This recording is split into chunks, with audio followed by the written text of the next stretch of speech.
Hey, good morning, everyone. It is October 2nd, and I will call this Early Learning Council meeting to order. Gabby, can you call the roll, please? Yeah, of course. Chair Farrar Campbell is present. Katie Brooks will be joining late. She'll be here at around 10 a.m. Peter Buckley, Here. Robin Hill Dunbar, Here. Eric Hunter, Here. Dr. Peg Miller, Here. Subin O. Here. Ruby Ramirez will be here in just a couple minutes. She's running a little late. And Marie Simons. Here. Perfect. And we have a quorum. Wonderful. We'll go right into public comment. Gabby, was there any public comment? She's shaking Nope, her. no public comment received, written or any requests to provide any verbal public comment today. Okay, thanks. I also just wanted to welcome as well Jonathan's, who's listening in from the governor's office. Always nice to see you. Okay, I just have to tell you, Council, that this is like like a kid on Christmas morning right now about this meeting today. We're going to be focused on childcare, as you saw if you look through your meeting packet. In particular, I think a lot of us came to this work on the Early Learning Council because we wanted an opportunity to make a difference in the childcare crisis that Oregon's facing. And I know it was something that Sue Miller and I spent a lot of time talking about. How do we set a bigger table and have some statewide discussions with our business partners, business community, and others to support early learning and care throughout the state. And so that's really, I think, today is the first of what I hope will be many strategic conversations with you all about the way that the council can engage in this work. So we're going to be hearing from some folks who have cracked the code in their own states, so to speak, in Colorado and Vermont. And then we'll also hear from Douglas County Child Care Coalition, who is doing coalition building with their business community on the ground. And then hear from some agency partners, some updates from DELC, and then DLCD, who did, as you may recall, some work on looking at barriers in terms of planning and other things to siting childcare facilities. So should be a very fun morning. I'm very excited about it. Before I introduce the first panelist, I did want to just sort of ground us on where is Child Care Coalition building in Raise Up Oregon. Um, I'll just wait for the Gabby's screen to load. And just to point out that it's located and very explicit in Objective 4 that the business, philanthropic, and nonprofit communities champion and support the development of our early childhood system. And specifically, Strategy 4.1, as you'll see, engaging those same partners and building the supply of childcare through public-private partnerships. So what I'm hoping for is that we'll hear some very inspiring examples from other states and what's happening locally. And my hope is that then that gives us an opportunity to take the next couple of weeks as we head into our retreat in late October. We do have a section set aside to talk about coalition building. And so I'm sort of priming the pump, if you will, and giving us an opportunity to think about how we might want to engage in this work in the upcoming year. So with that, I will kick off the first panel. And you know what? I think I will start with Nicole Real, who is the president and CEO of Executives Partnering to Invest in Children, EPIC, which is a fabulous name. And they are doing some incredible work in Colorado. So, Nicole, I'll turn it over to you. Awesome. Thank you so much. Do you happen to have the slides that I sent over? Are you guys planning to show those? Yes, Okay, yeah, perfect. Awesome. just switching That's over. great. Well, so nice to meet all of you virtually. Thank you so much for inviting me here to share about Epic and our work today. Really appreciate it. So I'm going to share more about the Epic model and what our work actually looks like with regards to business engagement actually in Colorado now and beyond. We are working with employers now in 6 states across the country and actually anticipate adding a few more in the next year or so. So I'll share more about that too. Next slide, please. So just a quick overview. My background, just so you know, is actually in early childhood, nonprofit, and the private sector. So I have been an early childhood teacher myself. It was over 20 years ago now, but I did work with children who were infants all the way through preschoolers and still have great relationships with those kids and families today. I was an assistant teacher, a teacher, an assistant director. At one point, I was handling all of the scheduling for the facility. It was a facility that was on an employer-based childcare. It was on site for an employer. And so I also got to see the impacts of that firsthand, and definitely, I think, has led to where I am today. I also worked in the private sector for a while for a national home builder. I worked in financial services. I sold mortgage-backed securities to investors on the secondary market, did all sorts of random things, but eventually came back to early childhood and really enjoy public policy, nonprofit management, and working in partnership with the business community and the early childhood community. So this is my dream job. Next slide, please. So a little bit of background on Epic. We were founded, actually now it's 16 years ago, by a group of business leaders and CEOs, business entrepreneurs.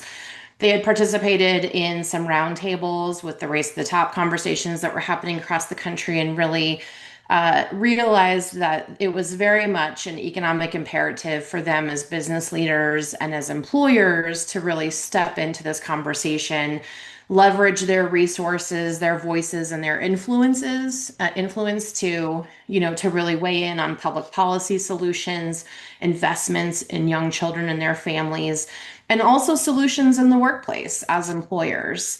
So they really created Epic to serve as their voice when it came to public policy and advocacy in that space, and also to really serve as their implementation partner in thinking about how they really went about incorporating more family-friendly practices into the workplace, incorporating childcare solutions into the community to benefit, of course, their workforce goals as employers with attracting and retaining great talent, but also developing a great future workforce by making sure that kids were getting the best start. So I think they very quickly realized, yes, they wanted to be a part of this work. And also they really approached things from a very different lens and perspective. They spoke a different language, so to speak, than the early childhood advocacy community and public sector partners. And so they created Epic to really be that implementation partner and voice for them. So the next slide will show you our program areas and really how we focus our work as a whole, as an organization. Sorry, if it's not advancing for me. Are you guys able to see it? Okay, there we go. So I think, basically the easiest thing is to kind of think about these focus areas in two groups. The ones on the right are about serving as the business community's voice and really a subject matter expert when it comes to childcare and early education and the impacts on the economy, the workforce, what that means, and how we really embed that into public policy.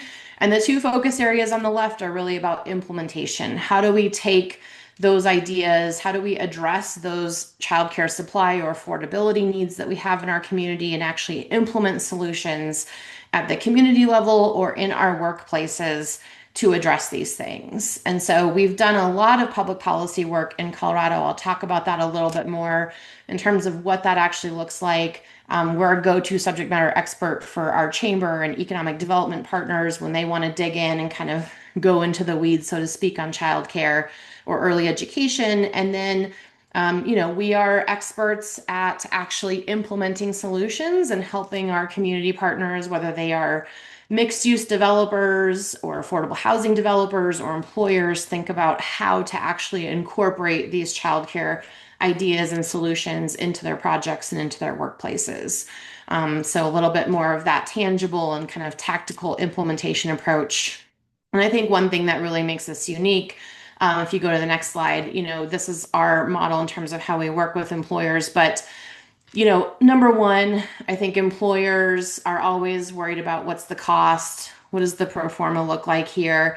And they also really have a lack of knowledge around the space. This is not their everyday business. This is not an area where they have a lot of expertise. And so they really wanted to have an organization that they could work with that was unbiased, that was really mission driven and focused on how do we address this and make this a win-win for everyone, a win for the children and families, a win for employers, a win for communities. So when we work with our partners as employers or community partners, we're coming at it from a very kind of holistic lens and thinking about, what are those actual community and employee needs? What are the right options? And how do we think about sustainability in those solutions and options for employers to lean into? And then what does implementation look like? How do we make that a successful transition and implementation so that everyone feels successful kind of right off the bat when those are implemented, but in the long term as well? And I think it's important to state we don't offer any childcare solutions ourselves. So we don't operate childcare. We don't offer any sort of kind of technology paid for solutions, et cetera. Next slide, please. And then just kind of an overall just picture of what that looks like as we work with our partners. We talk about, identifying the need. What is the real need with communities and employees? And so digging into that data, in a very in-depth way to make sure that we actually are supporting any sort of childcare solutions that might come out of it. Again, thinking about what that plan looks like for both employees, the community, and the employers, and then implementing that solution as well. Next slide, please. So the one thing I want to call out today too is that we have recently, if you hit kind of next again, there will be another picture that pops up, but we've worked with the U.S. Chamber of Commerce Foundation to develop a free tool for employers across the country. We needed a much more scalable way to share our knowledge. We were getting so many requests from employers and partners across the US of like, how do employers do this? The how is really where it becomes, I think, a lot more difficult for people to understand, what that looks like. So the Employer Child Care Navigator, is a great tool you can share with employers in your state.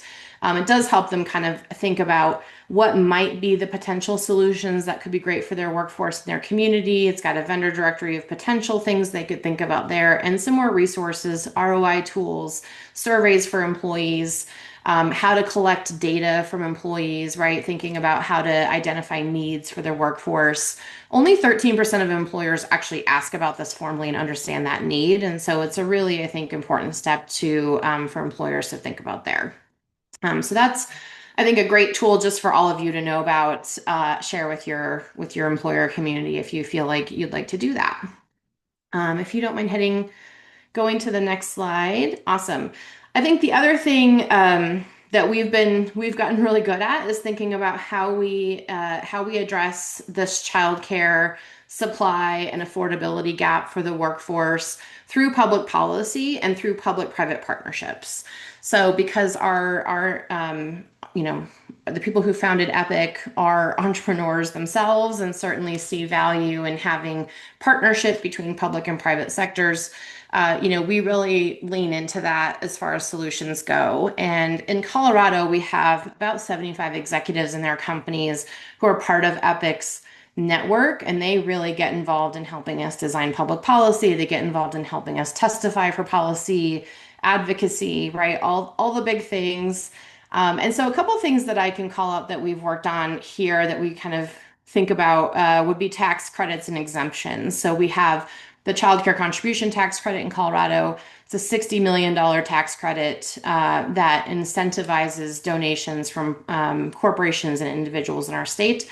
50% on state income tax is a very motivational credit. We've also done things like pass commercial property tax exemptions for childcare businesses in some cases, and looked at ways that we can provide some relief on the business side of the childcare model as well. Technical assistance and supply building incentives. I'll talk a little bit more about this with our design lab, but really thinking about, again, how can we incentivize public and private partners to come together to address some of these supply building needs in communities, in particular rural communities, which are really struggling with this, and I think have a very significant need around supply building, access to capital, and providing them technical assistance with that, right? The how to. So If you've got a LIHTC, low-income housing tax credit developer, they don't necessarily know how to incorporate childcare. They're going to need that support. Local governments might want to help support childcare in their communities, but they don't necessarily know how to revise their zoning codes or be more friendly to childcare locally as a government. Maybe they have land they can provide, things like that. So thinking about that piece. And then I think that ties into the next bullet of regulatory reform. How do we clear that path and make that a much easier process for childcare business owners and entrepreneurs to navigate? We've done a lot of really cool work in Colorado around those pieces too. Inclusion, infrastructure, and community development, talked about that a little bit with housing. We are always kind of thinking about how do we make sure that childcare is always front and center as we're thinking about long-term planning and community development efforts in Colorado. So we've built childcare, for example, into our qualified allocation plan for low-income housing tax credits, so that as developers are thinking about housing, they are also just kind of being nudged to also think about childcare and other types of amenities and services that they can support families with, which of course supports their long-term goals with tenancy and other things like that. How do we leverage and repurpose real estate assets? Affordable real estate is a really big challenge for the childcare industry right now. We've done some really cool work with creating a public-private partnership office in Colorado that has inventoried all of our vacant and underutilized real estate in Colorado to think about how that could be used for childcare and other purposes.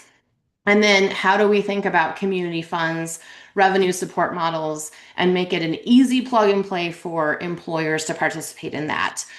Complexity with administrative burdens on revenue support models for childcare are not going to be they're not going to have high uptake usually with employers, right? The biggest thing I can say here, and this is why I capitalize the word easy, is we are all about how we make this easy for employers in the business community to step into this work because they have a lot of things on their plate and a lot of things on their mind. And the easier you can make it, the more likely you are going to have employers engaged in this.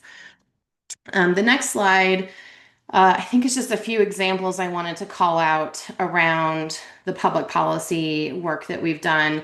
I mentioned this child care contribution tax credit we have in Colorado. We've actually had it in place for over 2 decades now. And as I mentioned, it's a 50% tax credit up to $100,000 a year. So very motivational for a lot of donors. Again, $60 million is what it's bringing in every year for our childcare industry.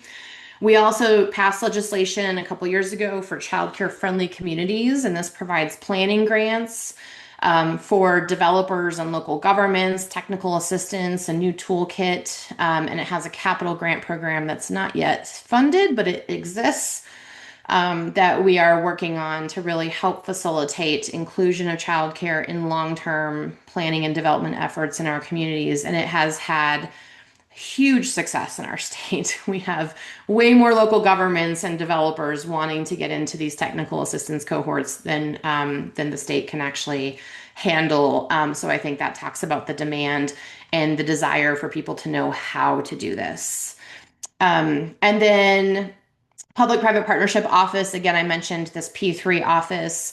So a couple years ago, we created this office. They inventoried all of the publicly owned, underutilized real estate across Colorado. And now we actually have a project in the Denver metro area. We had a model that happened in Ouray, Colorado, in the mountains of Colorado too. But we are taking state-owned property. They are working in partnership with private developers to develop affordable and attainable housing for the community. And we are co-locating family childcare homes into that development. So we're working with the builder to pre-design 2 of the homes as family childcare homes that will be pre-reviewed and approved by licensing and will be spec'd next to a public park as well. So those kids have access to a much larger play area and public park space. We've got some financial models in place so that those individuals can come and start to operate their family childcare homes and then ultimately acquire and purchase that home at a kind of a pre-negotiated cost once they are financially ready to do that and can qualify for their loan. So some really cool models that we have implemented in partnership with the business community here in Colorado, and that we have kind of done both on the implementation side and on the public policy side of things. And I don't know if I have anything else here think this might be, oh, the design lab. The other thing I just wanted to note here is we had this employer-based childcare design lab that we created in Colorado. This was really out of the pandemic. We heard from employers, hey, supply is a huge issue for our community. We got to do something about this, and we're willing to help, but we have no idea what we're doing. So the state created a new grant program. They offered up to $800,000 in capital funds for employers that were willing to support on-site or near-site childcare development in their communities. It could be in consortium models, it can be in partnership with community organizations, very flexible in terms of how that looked. And so employers were really incentivized to say, hey, if you feel like this is an issue in your community, we want you to come to the table and we want you to help with this. So there have been $8.3 million dispersed in grant awards in Colorado so far. There have been 3 design labs, which were kind of technical. It was like a technical assistance sidecar, if you will, kind of an accelerator model for employers that we designed to give them all of the information, the pro forma financial models, everything they needed to know about how to develop and implement this childcare solution in their community, including RFPs for developers, right, or connecting them to local operations partners. We had 3 design labs and 29 employers and projects that participated across a whole variety of sectors, primarily in frontier, mountain resort, and rural communities of Colorado. So this was not a program that was actually heavy on urban areas and Front Range, and that was intentional. We saw employers brought 5 times the amount of investment to the table on these projects. So $800,000 sounds like a lot of money, but if you're doing a vertical build, it's really not that much. And so employers were very, very efficient at bringing other employers and community partners to the table when they wanted this project to happen. They were very efficient at building these facilities and pulling the construction partners and assets together to get these things off the ground and or modified very quickly. And then they brought lots of money to the table through all those partners and conversations too. We will have about 2,400 new childcare slots created, with over 500 of those being infant and toddler slots in Colorado by the time these projects are done. And then we've also launched a similar design lab model in Arizona now with partners in that state that is not focused on facility development necessarily, but it's broadly focused to really incorporate a range of solutions that employers can incorporate. And we've also worked with a big box retailer across the country to work with some of their supply chain partners as well to help them navigate a process for implementing childcare solutions. So really just kind of cool specific example of what this has looked like in Colorado and now in other states and with other partners. Next slide, please. And then this is just a simple kind of case study example I wanted to show you. Steamboat Ski Resort. Not sure if any of you have skied in Steamboat, Colorado, but obviously important that they can keep the lifts operating and core to that town's economic vitality. They had 68 babies being born every year in this town, and they had 8 licensed infant and toddler slots. So it was pretty easy for this employer to do the math whenever they had a key employee that they had invested in deeply, who was a key part of their team, or even just key to making their operations run and part of their team as a whole. If they decided to have a baby or start a family, most likely they were leaving town. This is not a town where a lot of informal care is available. Very high workforce participation rate because of the cost of living, very few options for childcare. So they did participate in this grant program and the design lab. They were able to get a facility up and running in about 9 months that serves 35 kiddos for the community and their employees. So you can see here they've got some tuition discounts. It's basically set up so it's serving the community as a whole, but also prioritizing and providing a bit of a tuition discount for their employees. And you can see the results here. They've seen very big results in terms of both how well parents are engaged, avoiding absences, satisfaction with their job, and retention as a whole. So definitely some very big impacts that we've seen there from the design lab and these types of services. And sorry, next slide, please. Yes, that's it for me. So I'm happy to answer some questions. I know we only have it until about 9:35 for my portion here. And that's like a lot of content and very dense, but hopefully gives you a good overview of what we're doing. Yeah, Nicole, are you actually able to stay with us through Allie's presentation too? Yeah, I should be. Yeah. Fine. Okay. Because, Council, what I'm thinking is that I may have Allie also share sort of what's happening in Vermont, and then that may spark some questions of both of them.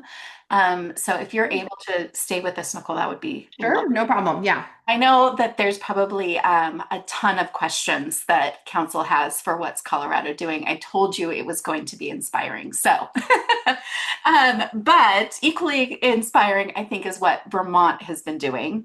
And so I will just go ahead and introduce Allie Richards, who is the Chief Executive Officer for Let's Grow Kids out of Vermont. And Allie, welcome. Thank you so much.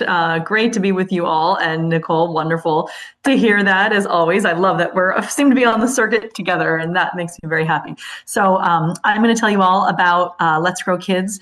And it's funny, I'm the CEO of Let's Grow Kids, as Elizabeth said, for 30 more days. And it's a job I've had for 10 years. I've loved it. I've given my whole life. And I'm happy that my job is going away because we are sunsetting by design the end of this year, having left behind a sort of sustainable childcare ecosystem in Vermont through policy change and ecosystem building work. So I will tell you all about that. Highly recommend the model. And we're going to make sure that our lessons learned are codified in ways that are very easy for folks to follow along. But we basically launched a 10-year campaign for high quality, affordable childcare by 2025.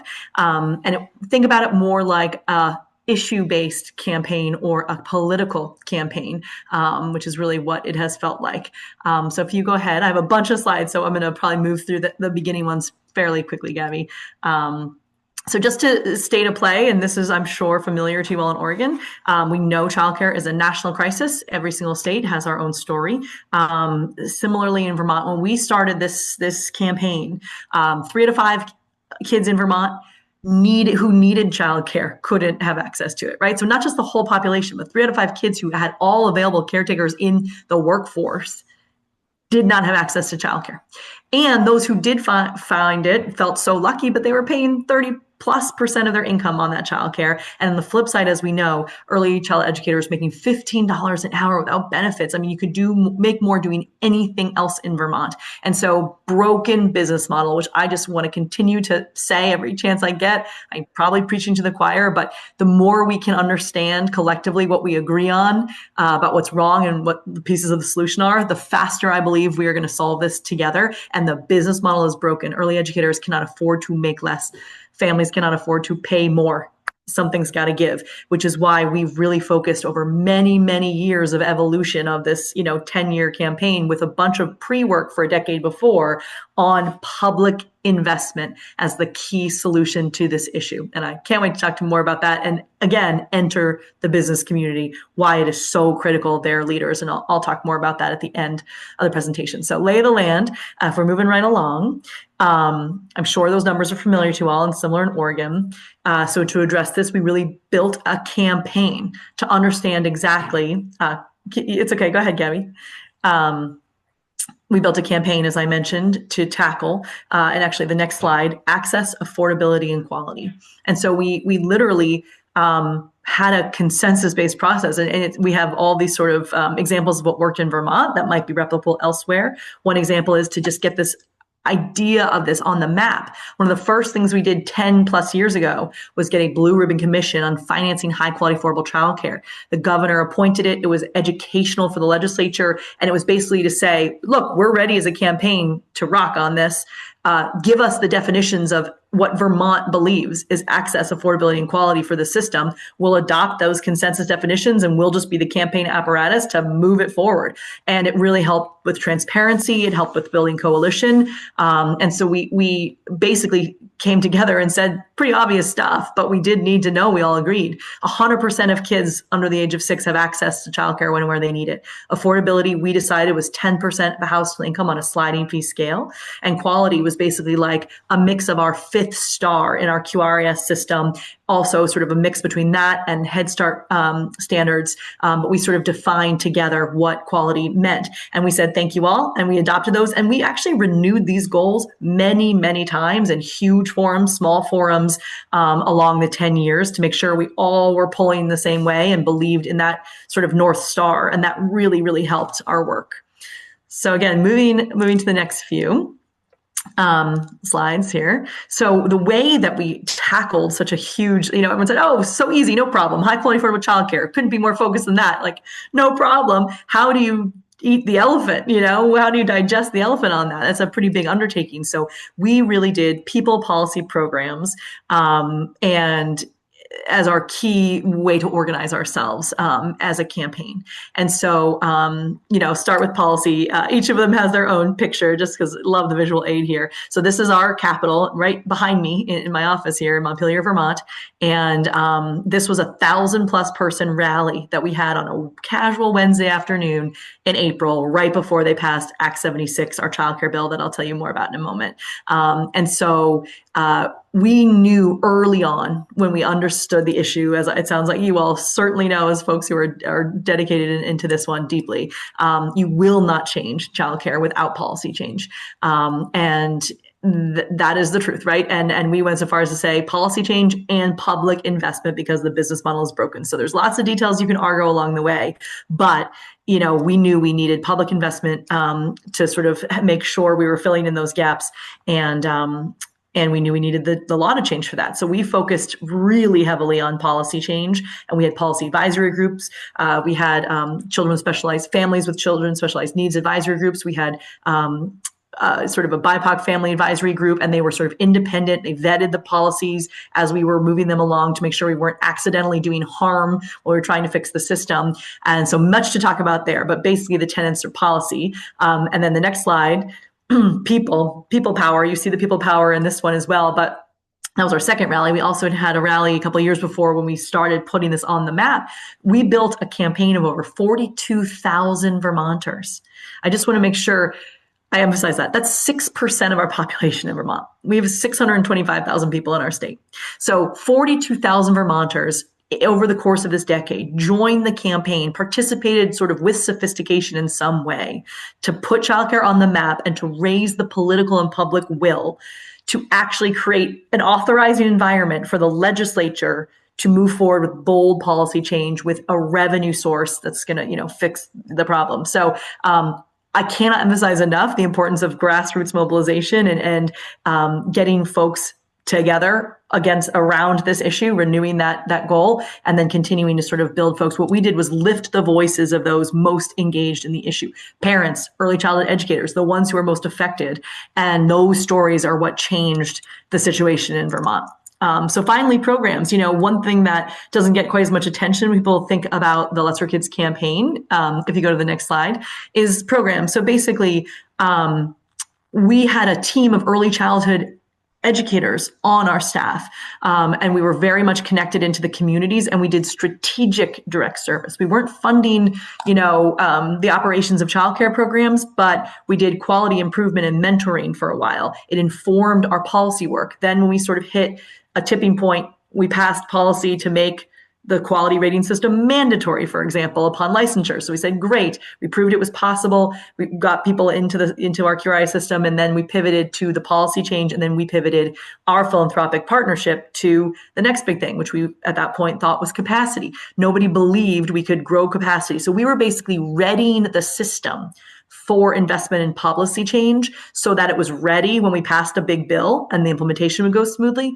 But also, love the love on that. I think people often miss this part, right? Like you can pass a bill and hope it's all good. The ink dries and then, oh shoot, didn't actually work. But it gave us credibility and it informed the policy. So I really highly recommend this sort of three sort of pronged approach of people policy programs that we took, and they all worked, as you can see, in concert.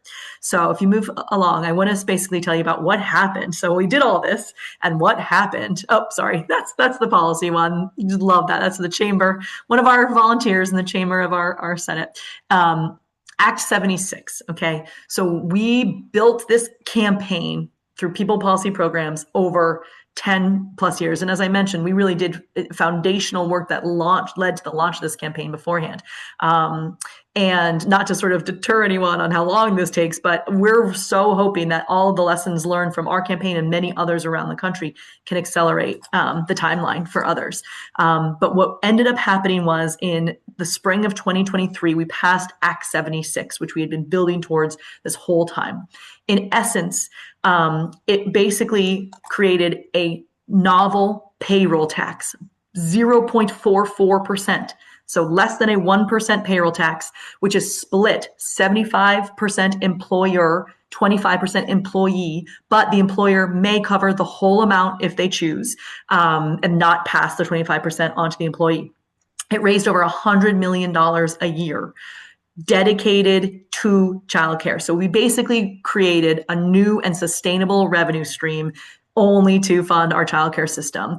And it's working, right? Like, not to like bury the lead, it's working, because the other thing is, right, in theory, does something, is this the right policy, et cetera, but is it actually doing what we hoped it would do? And so the basic summary, and there's so much more detail that can be shared in other ways as well as follow up, however you all would be helpful. But basically this, along with a $50 million increase in general fund, we did that plus the payroll tax. And that was really an interesting thing, because we have a more conservative Republican governor, and said, I don't want to raise a tax. I understand childcare. I'm totally with you. But my number one legacy is no new taxes. So I can't support a tax. So instead, I'm going to find you $50 million in general fund so you don't have to pass the tax. And we said, wow, that would be the headline. A Republican governor finds $50 million in a small state like Vermont to fund childcare. And we're like, thank you so much. We don't want to raise a tax either. But the truth is, to fix this issue, it costs this much money. 50 is not enough. And so we're not going to throw money away. We're going to fix the whole thing. That's how you get the return on investment. And so we said, thank you. That's going to let us do a smaller payroll tax, because we don't want to raise money frivolously. We want to just make sure we get exactly what we need for the output. So we had the 50 million plus the new dedicated funding stream, and it goes to basically early educators by increasing the reimbursement rates. We've increased it by 35% above our highest reimbursement rate we had currently. So that's more money in the hands of early child educators to pay higher wages, which is what most of them are doing. And so they can recruit and retain. That's quality and access. And we push the money into higher eligibility for Vermonters. So we go up to 575% of poverty. You have reduced childcare costs, which means about a family of four making $200,000 a year. So we're getting into the middle class here deeply. $200,000 a year, family of four, you're getting reduced childcare costs through our subsidy program that was already in place. So that's in essence what it does. It did a bunch of other things too, as you can probably imagine, to make it all sing. But that's Act 76. It passed 2 years ago. If you go to the next slide, I think this gets the implementation. Yes. And, this, I guess we were linked up, because this is some of our newer numbers. They are changing by the day, and they're going in the right direction every time I check. So since it passed only 2 short years ago, and this is a whole cultural transformation, as you all know, it's a sectoral transformation. We're seeing exactly what we hoped. When you fix the broken business model, you actually get capacity. A lot of people said, well, we don't understand where the capacity money is in this bill. And we said, well, you don't need to fund bricks and mortar. You have to make it not a bankrupting business model, and then we'll see what happens. And that's exactly what happened. So 1,700 new childcare spaces have already been created, 100 plus new programs. I'll just say, for you all who have rural and urban settings in Oregon, we're a very rural state. 50 of those new childcare programs are family childcare homes. Many of them are in places that have never had childcare before. So it's really amazing. And by the way, when you fix the business model, a bunch of wonderful, high quality entrepreneurial people are like, okay, yeah, I can do that in my home. And it's, just an amazing way to increase capacity. And 400 new early childhood educator jobs have been created. And the number I just got hot off the press is actually 1,400 new associated jobs have been created at a minimum. So all the subs and all the, facilities and everything beyond just the teaching roles. So it's a huge economic development driver, right? Like, our big hope is to say, look, you might be like, okay, Vermont, you're little, you're over in the corner, Ben and Jerry's, cows, whatever, right? Fine. but you cannot argue against the cause and effect. We put the investment in, it's revving our economy, it's creating jobs, it's giving our kids what they need to thrive, right? So we had a 63% increase in Vermonters accessing those reduced childcare costs, as I mentioned. So that's about 4,700 additional Vermont families since we passed the bill. We know more are eligible, but so far 4,700 have applied, gotten their childcare financial assistance. So, and this is what I love. These are good facts, but the trend is what's important. More programs have opened than closed in every quarter in the last 2 years since we passed the bill. So there's about like turning the aircraft carrier, which I really think is critical. So I love the love here. You guys are really fueling my already overzealous fast talking.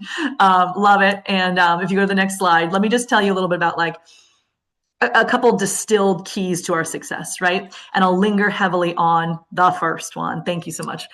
Engaging employers is essential for success. Already explained, Nicole did a beautiful job, and the path of how we got here and why hopefully is self-explanatory too.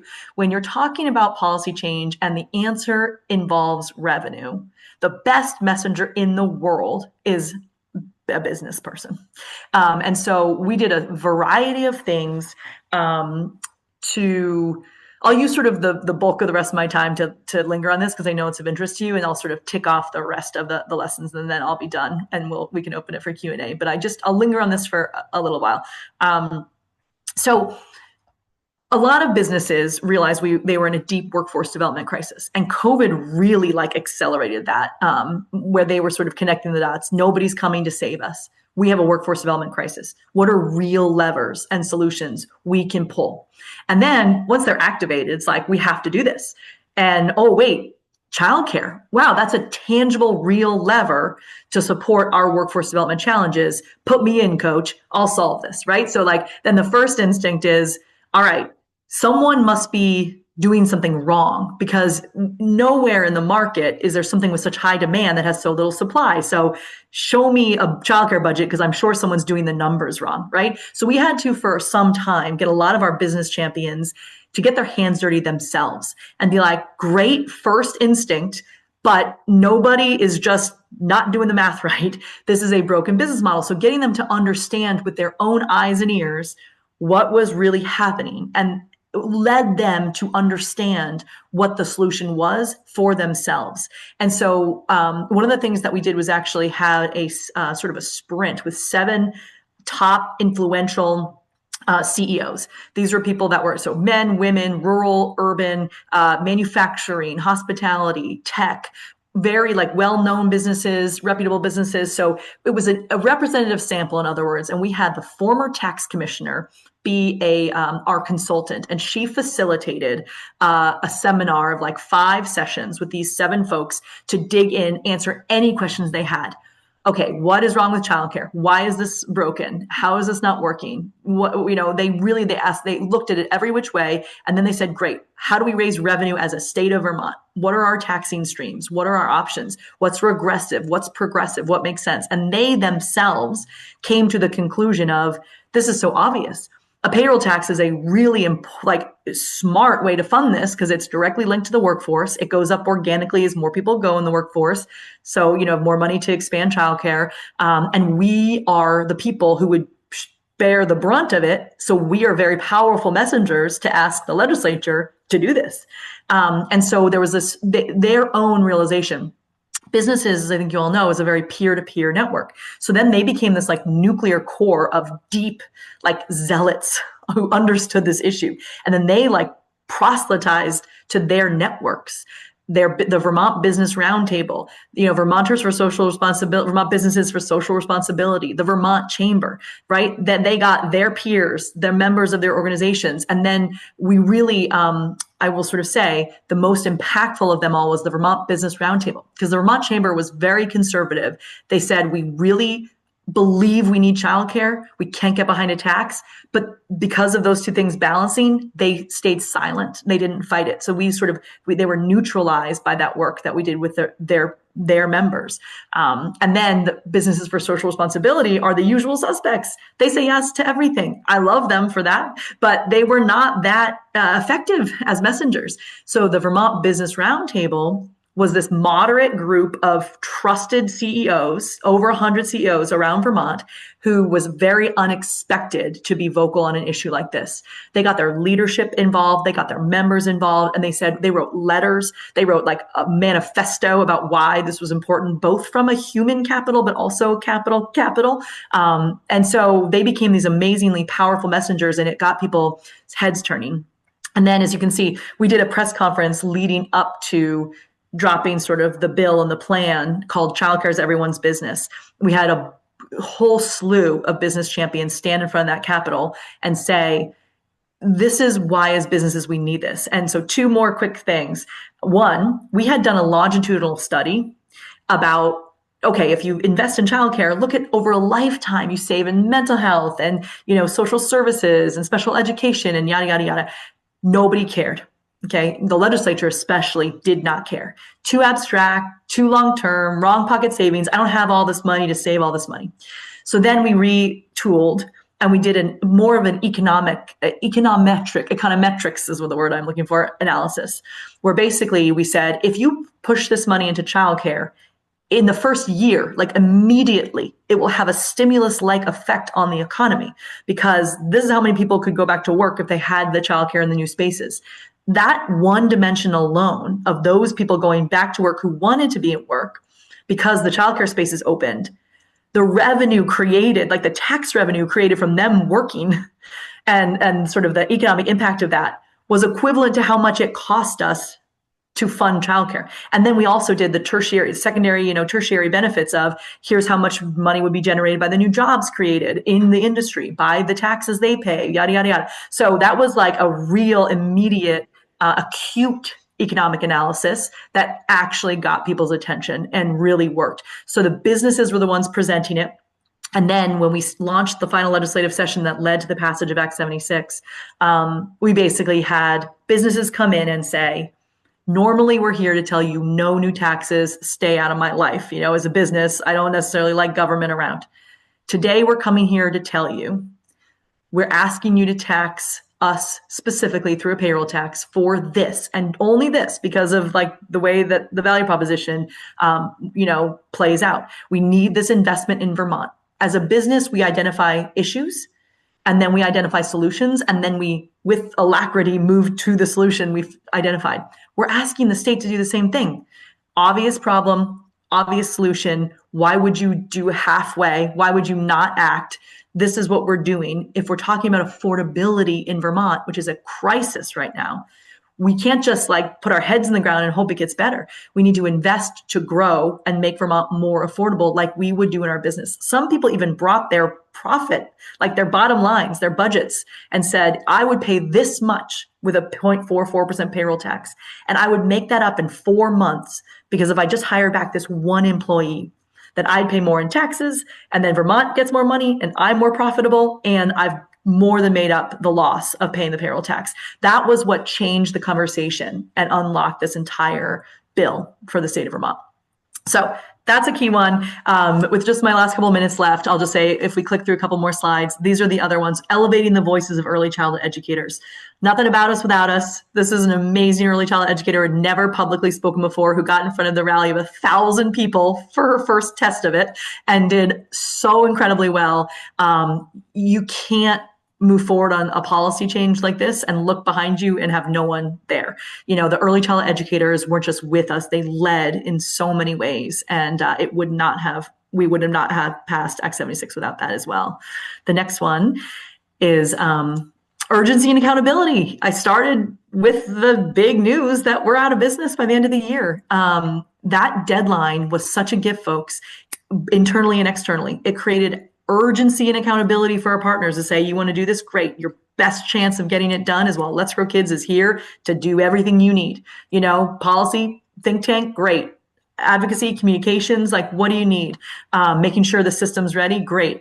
And internally, folks, like, nothing works without a deadline. It sharpened our focus. I was able to say to my team, Are we doing good work? That's nice. Are we on track to win by 2025? No, then we have to do something differently. We have to change. We have to pivot. So my team is so sick of the word agile and flexible, but we were nimble, we were agile, and we had to be. And the deadline is what sharpened our focus. Next slide. Grassroots mobilization. I already put my thumb on the scale on this one at the beginning. I'll do it again though. Really, political will. If you don't build it, I don't think you could get such bold policy passed, right? So we had folks in every single county showing up saying we need childcare, to the point where we had 3,000 contacts in a couple weeks into the legislature when it was getting hot in for Act 76. I think our total number is 13,000 contacts into the legislature, and we all know that matters. These folks are representing their people, and so that's who they are accountable to, and that matters. So really recommend some level of grassroots mobilization around a specific policy goal. And then I think the last one maybe is politics. Yep, don't be afraid of it. You don't change policy without politics. We had a sister organization, our 501c4, Let's Grow Kids Action Network. We did cost sharing. We did staff sharing, very, very small compared to Let's Grow Kids, but that little bit unlocked everything. It's like we were able to unhandcuff ourselves and do the final mile, because we could toe the line on public education, but as soon as there was a bill that was lobbying past the line, right? As soon as we were working with the election. And so I will tell you, we would have never passed Act 76 if in 2022, in the fall, we did not have endorsed candidates. So we could do that because our 501c4, it did two things. It let me pick up the phone with every single candidate while they were paying most attention and say, okay, do you like kids? That's really nice. But do you know that we need to raise a tax to fix a system for all of us, including our economy? That's what we're talking about here. And so it let us, with sophistication, educate all of our champions. And it was bipartisan, folks. We endorsed 130 candidates from all parties, and 117 of them won. And then we had 117 bipartisan champions with sophistication go into the State House. The second thing it did was it created that accountability, because everywhere they went during the campaign trail, people were wearing Vote Childcare t-shirts saying, you got to fix this. Vermont needs it. We need it. So then they came to us and said, okay, I can't go home empty-handed. We got to fix this. So you got to play politics. So I think that's my whole presentation. I'm happy to stay, of course, and answer any questions you might have, but I appreciate the audience and all of your work. Thank you so much, Allie and Nicole. This is so, like I said, so inspiring. I'm ready to get to work. Who has questions? Zubin. There were so many takeaways. I really love that in both examples in Colorado and Vermont, we were seeing really intentional strategic convening, right, of gathering people together to have really important conversations. So that's a huge takeaway for me. My question is actually really selfish. So we are the Oregon Early Learning Council. I did some searching while we were chatting, that Colorado has the Early Childhood Leadership Commission and Vermont has the State Advisory Council. Did they play a role in any of the movement building that you guys were doing?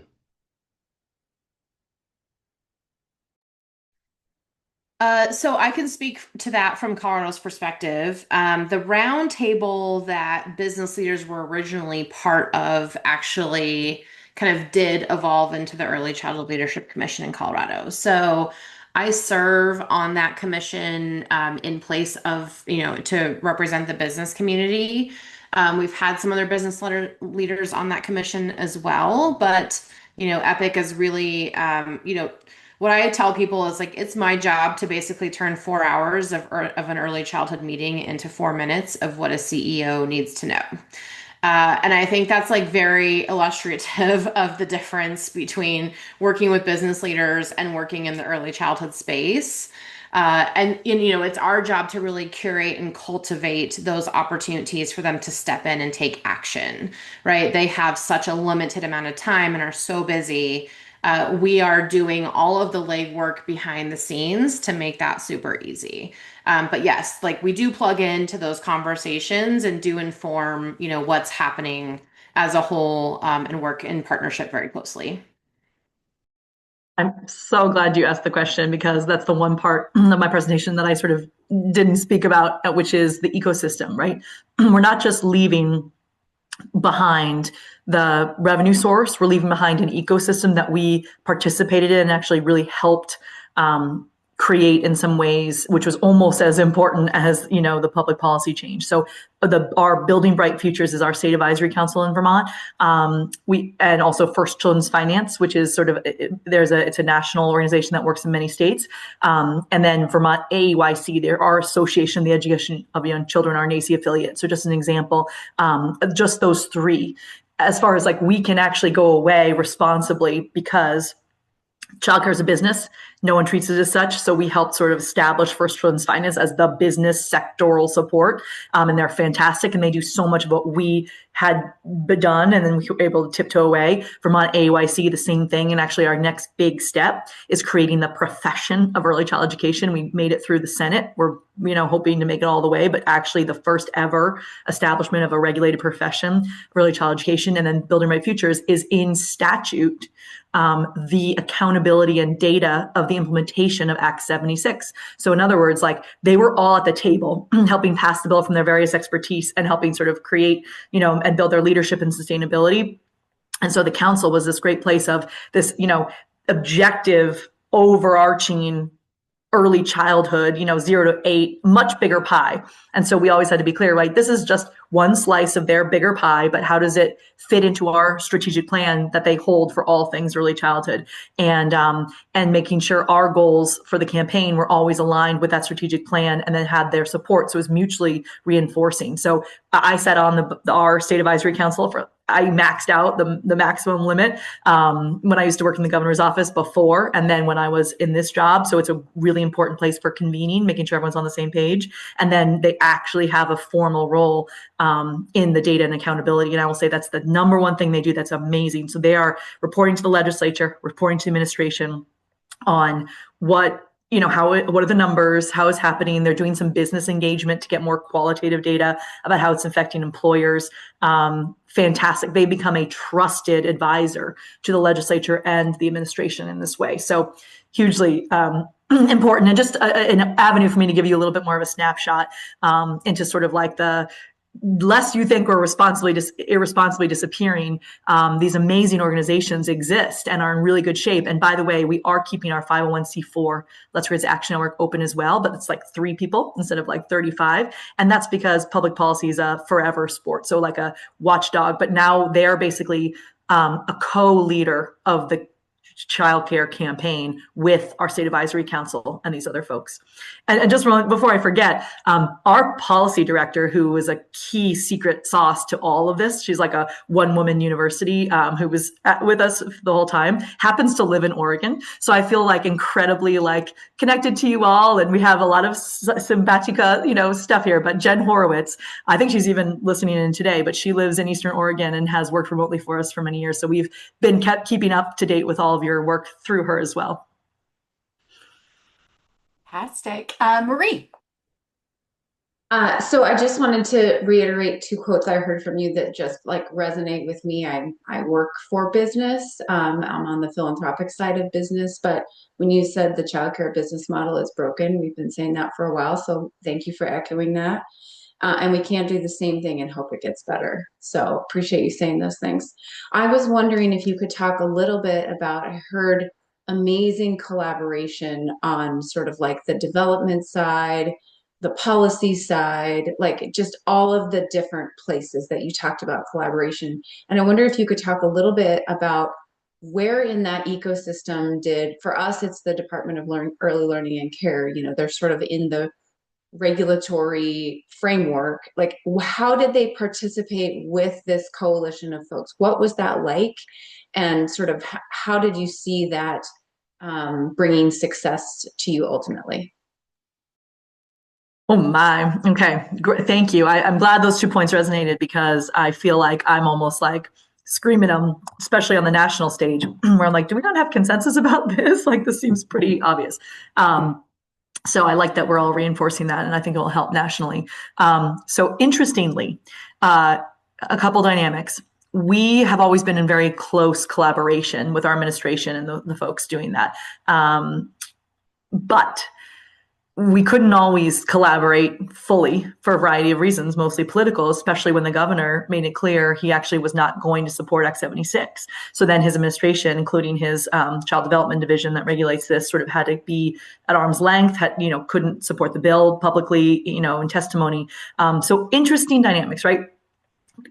Like, luckily, my answer is sort of the state advisory council of our structure, like your structure, the Building Bright Futures, was a key place where we could all, sort of put politics aside and have like real conversations at that table. It was a public-private table. It stops them from being able to advocate fully, but that's okay, because that's handing the baton. Like, we can do that part, but we could all at least have a common language and conversation at that state advisory council, where the governor has representatives, the agencies all have representatives. So I feel like we kept in each other's worlds and understanding where there was like huge misalignment, or, oh, no, actually you can't do that, because if you did it, even if we can't support the policy, we're going to tell you that's not possible to implement. You know what I'm saying? Like, we were able to, like, at least, if you guys have enough political will to do this thing, it has to work. And so we were able to communicate at that way. Now, oddly for us, our former chief operating officer left and became the head of Vermont AYC. And then she was recruited from there to be the head of child development division in the governor, in the agency. And oh my goodness, like, I'm shocked that they did that from a political perspective, but she's like a bureaucratic problem solver. And a lot of like our success was sort of not just all the work we did, but like being at the right place at the right time to pick up the phone, because even though, like, again, we had this political tension, we were the trusted early childhood people in the state for a variety of reasons. We worked with the administration, especially during COVID. We built that trust because we were helping them do all their COVID, like emergency work, and we dropped everything else to help them. So we built that trust. So they pick up the phone and said, who do you think we should hire with our vacancy?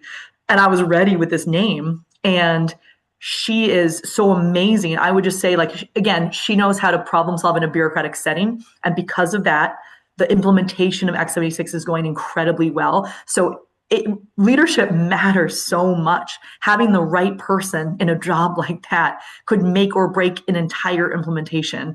And we maybe lucked out a little bit on that one, but it just allows me to make that key point, that who you talk to and who you recommend for certain jobs at certain times, critical.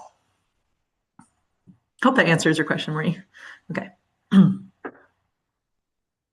Other questions? Jonna, I thought I saw maybe a hand raised. Was that inadvertent or?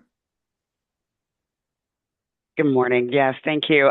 Actually, I did raise my hand, and then as Allie went through her explanation, you answered my question. So good morning, Allie. I'm Jonna Timms. I'm from the governor's office, and originally my question had been, what was the governor's office role in collaborating both with your organization, with the council? We have a council that is appointed by the governor, but is an independent council. So wanted to hear about that. And then also, Nicole, from your perspective as well, what was your connection with the governor's office? So you've answered some of that. So if you have anything else to share. Great. I'll just quickly expand on it a tiny bit and then toss it to Nicole just to sort of finish the thought. It's really nice to meet you. I used to work in the governor's office before I moved over here, as I mentioned. So it was really helpful to understand that, perspective. And, I would say best case scenario is what I think you all have going in Oregon, where you all actually come to the table together and working together, right? You know where your lines are between public, private, et cetera. But if you all are all on the same page, then between a governor's proposed budget and the legislature and, the folks doing the work on the ground, you can really collaborate and make this sing. We had that for the most part. The governor really understood the need for childcare. And so that's why we worked so well and closely together with him and administration. Where we only fell apart was he just didn't want to raise the tax, which made things difficult. But again, I don't think we would have been successful if we hadn't been in constant contact with the governor's office, really constant contact with his folks, policy folks in his on, we say the fifth floor in his office, with his agency folks. And again, it was sort of one of these things of, we want this all to work for Vermont. And then when we disagreed, we had to sort of step aside, and have it be a little bit more, but that of a, sort of a, don't do X, do Y, if this is going to pass anyway. And a neutral convener was a great way for everyone to feel like they were still, staying in their lanes. So anyway, I think this council could be that. So I'm so happy that you're a part of this, because this is already another great sign of success that you're all in rooms together. Yeah, and I'll add from EPIC's perspective, we've worked very closely with the governor's office through the administrations that we've seen since, EPIC has been created. Current Colorado Governor Polis is a huge champion of early childhood. He called upon EPIC for our support, both when he sought to pass free full-day kindergarten in Colorado. When he came into office, we did not have full-day kindergarten in our state. And so he, before addressing, maybe core childcare needs, right, he was like, we have to have free kindergarten. And so we worked with him on that effort with our state legislature. And the measure that came with that. We then, of course, he said, okay, we've got free kindergarten, right? We now need universal preschool.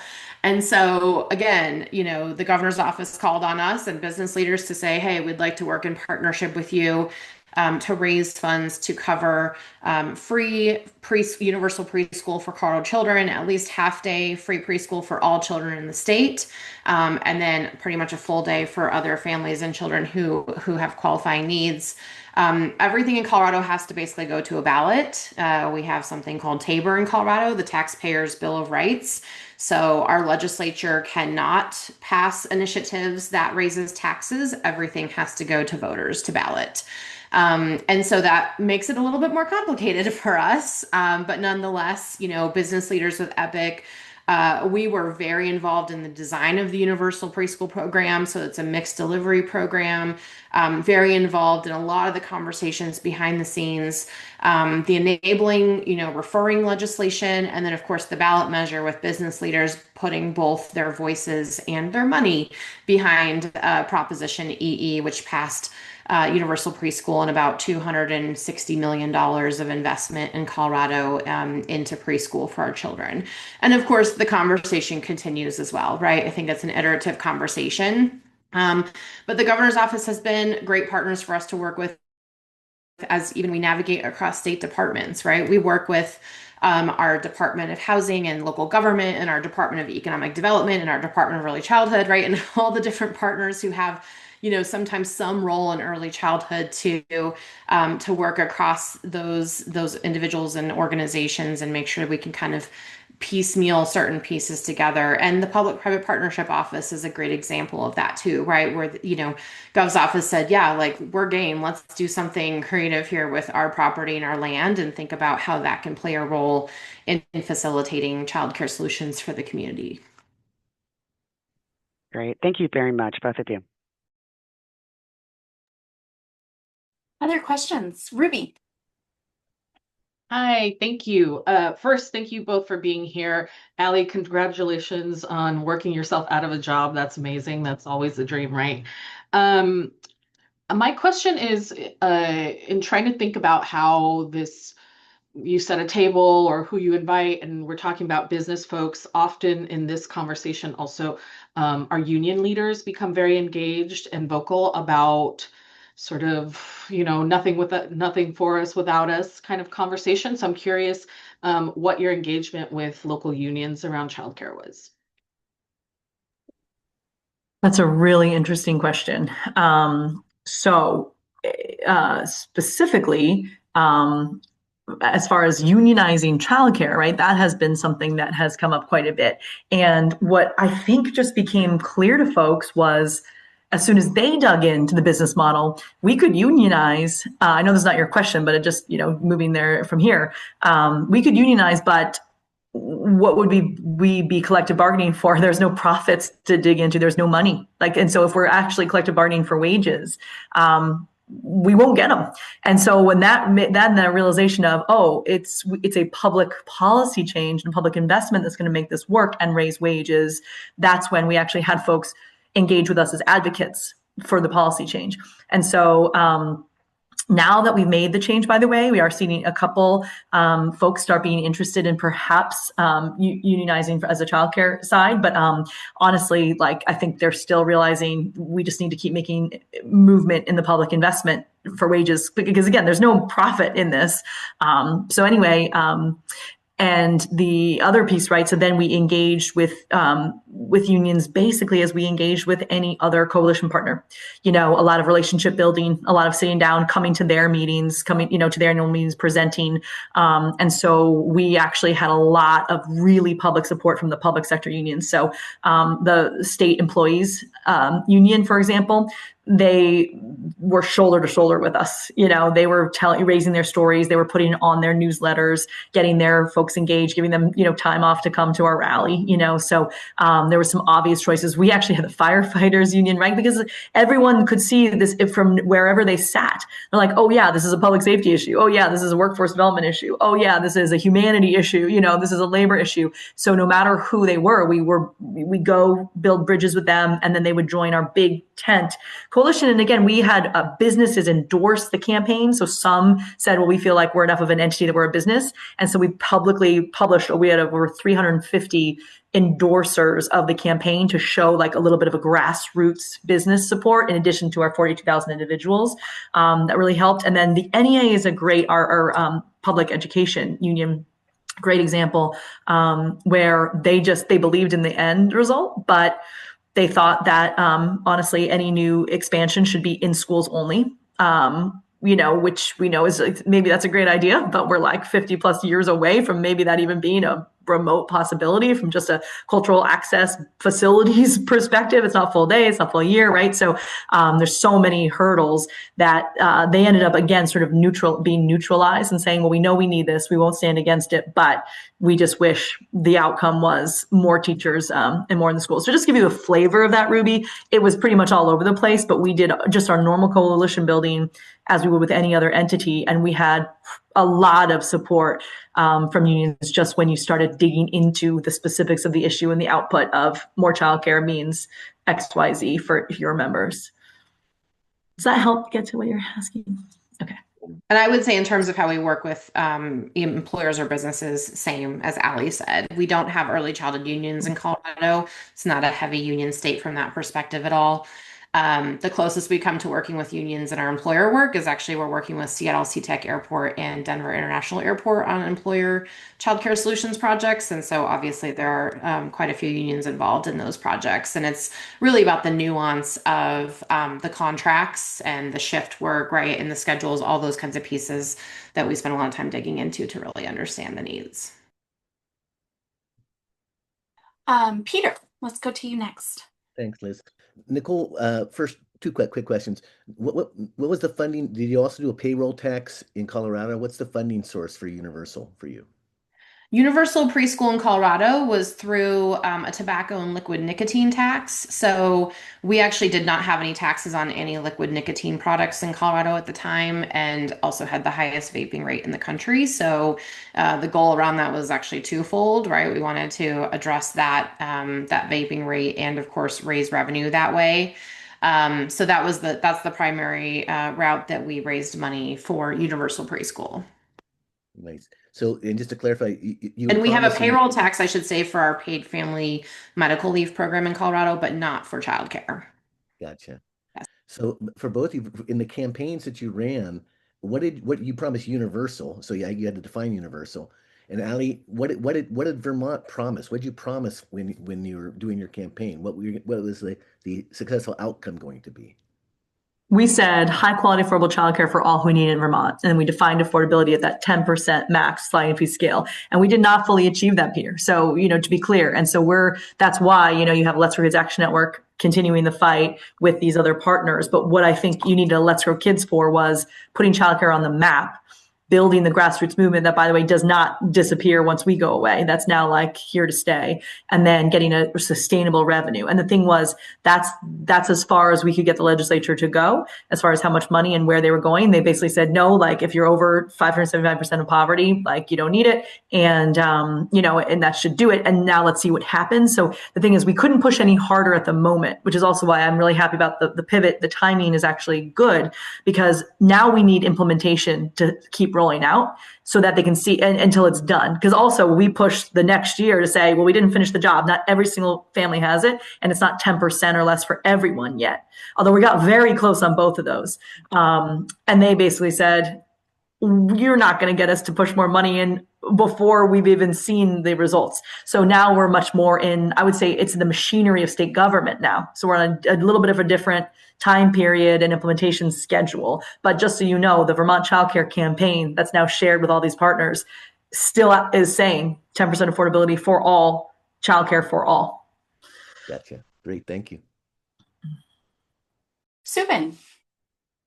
So we heard about kind of fixing the business model, and one of the biggest costs for childcare are the people and staff. And we also know that early childhood teachers are not the best paid people in the world. And so I'd love to see compensation go up, but how did you handle conversations around teacher compensation as you were talking about the business model? You want to go first? Go for it. Yeah. I was just going to, I think Ali spoke to this earlier, right? I think the business leaders and partners who actually saw the financial model and walked through essentially a pro forma on this, like fundamentally have this like aha moment of like, oh my gosh, this is a very broken business model. Especially in rural communities where you don't have economies of scale and you've got fixed operating facility and administrative costs that need to be covered, right, by the per child, revenue that's coming in.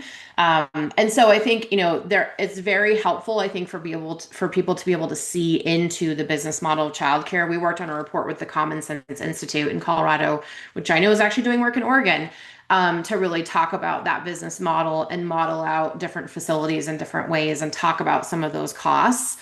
We've also tried to address the compensation in other ways in Colorado for early childhood educators. So we do have an early childhood educator tax credit that's refundable, and a caregiver tax credit in Colorado that is also refundable, that they can apply for and receive each year. And I think it gives them about up to $4,000 each year in refundable tax credits.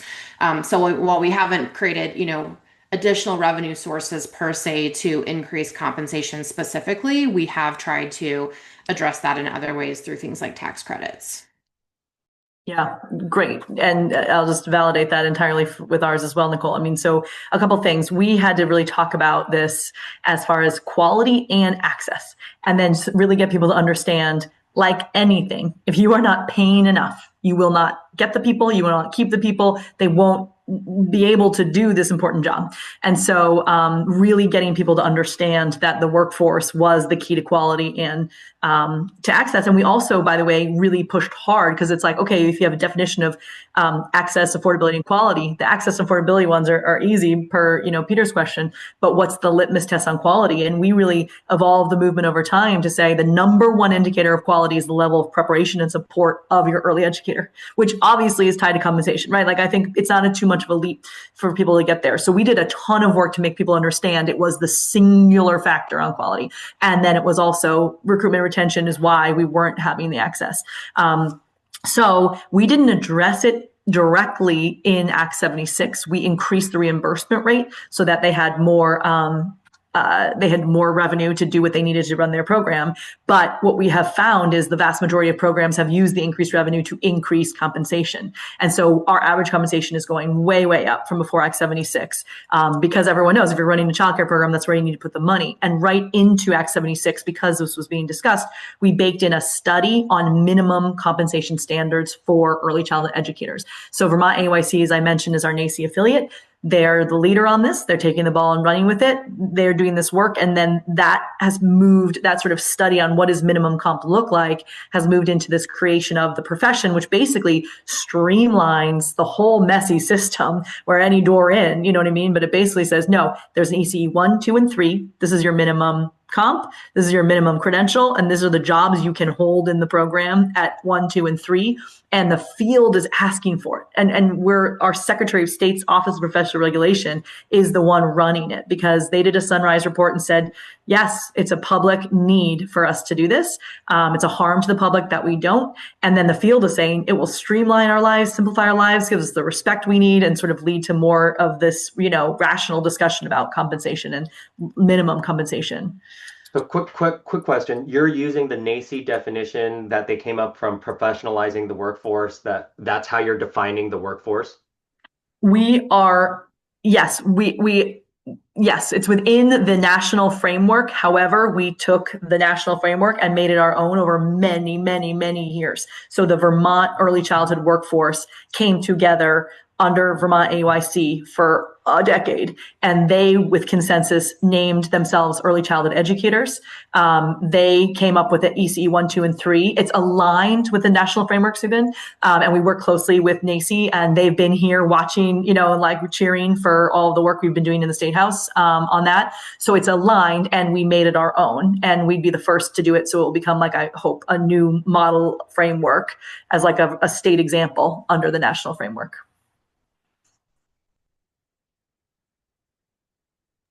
Other questions?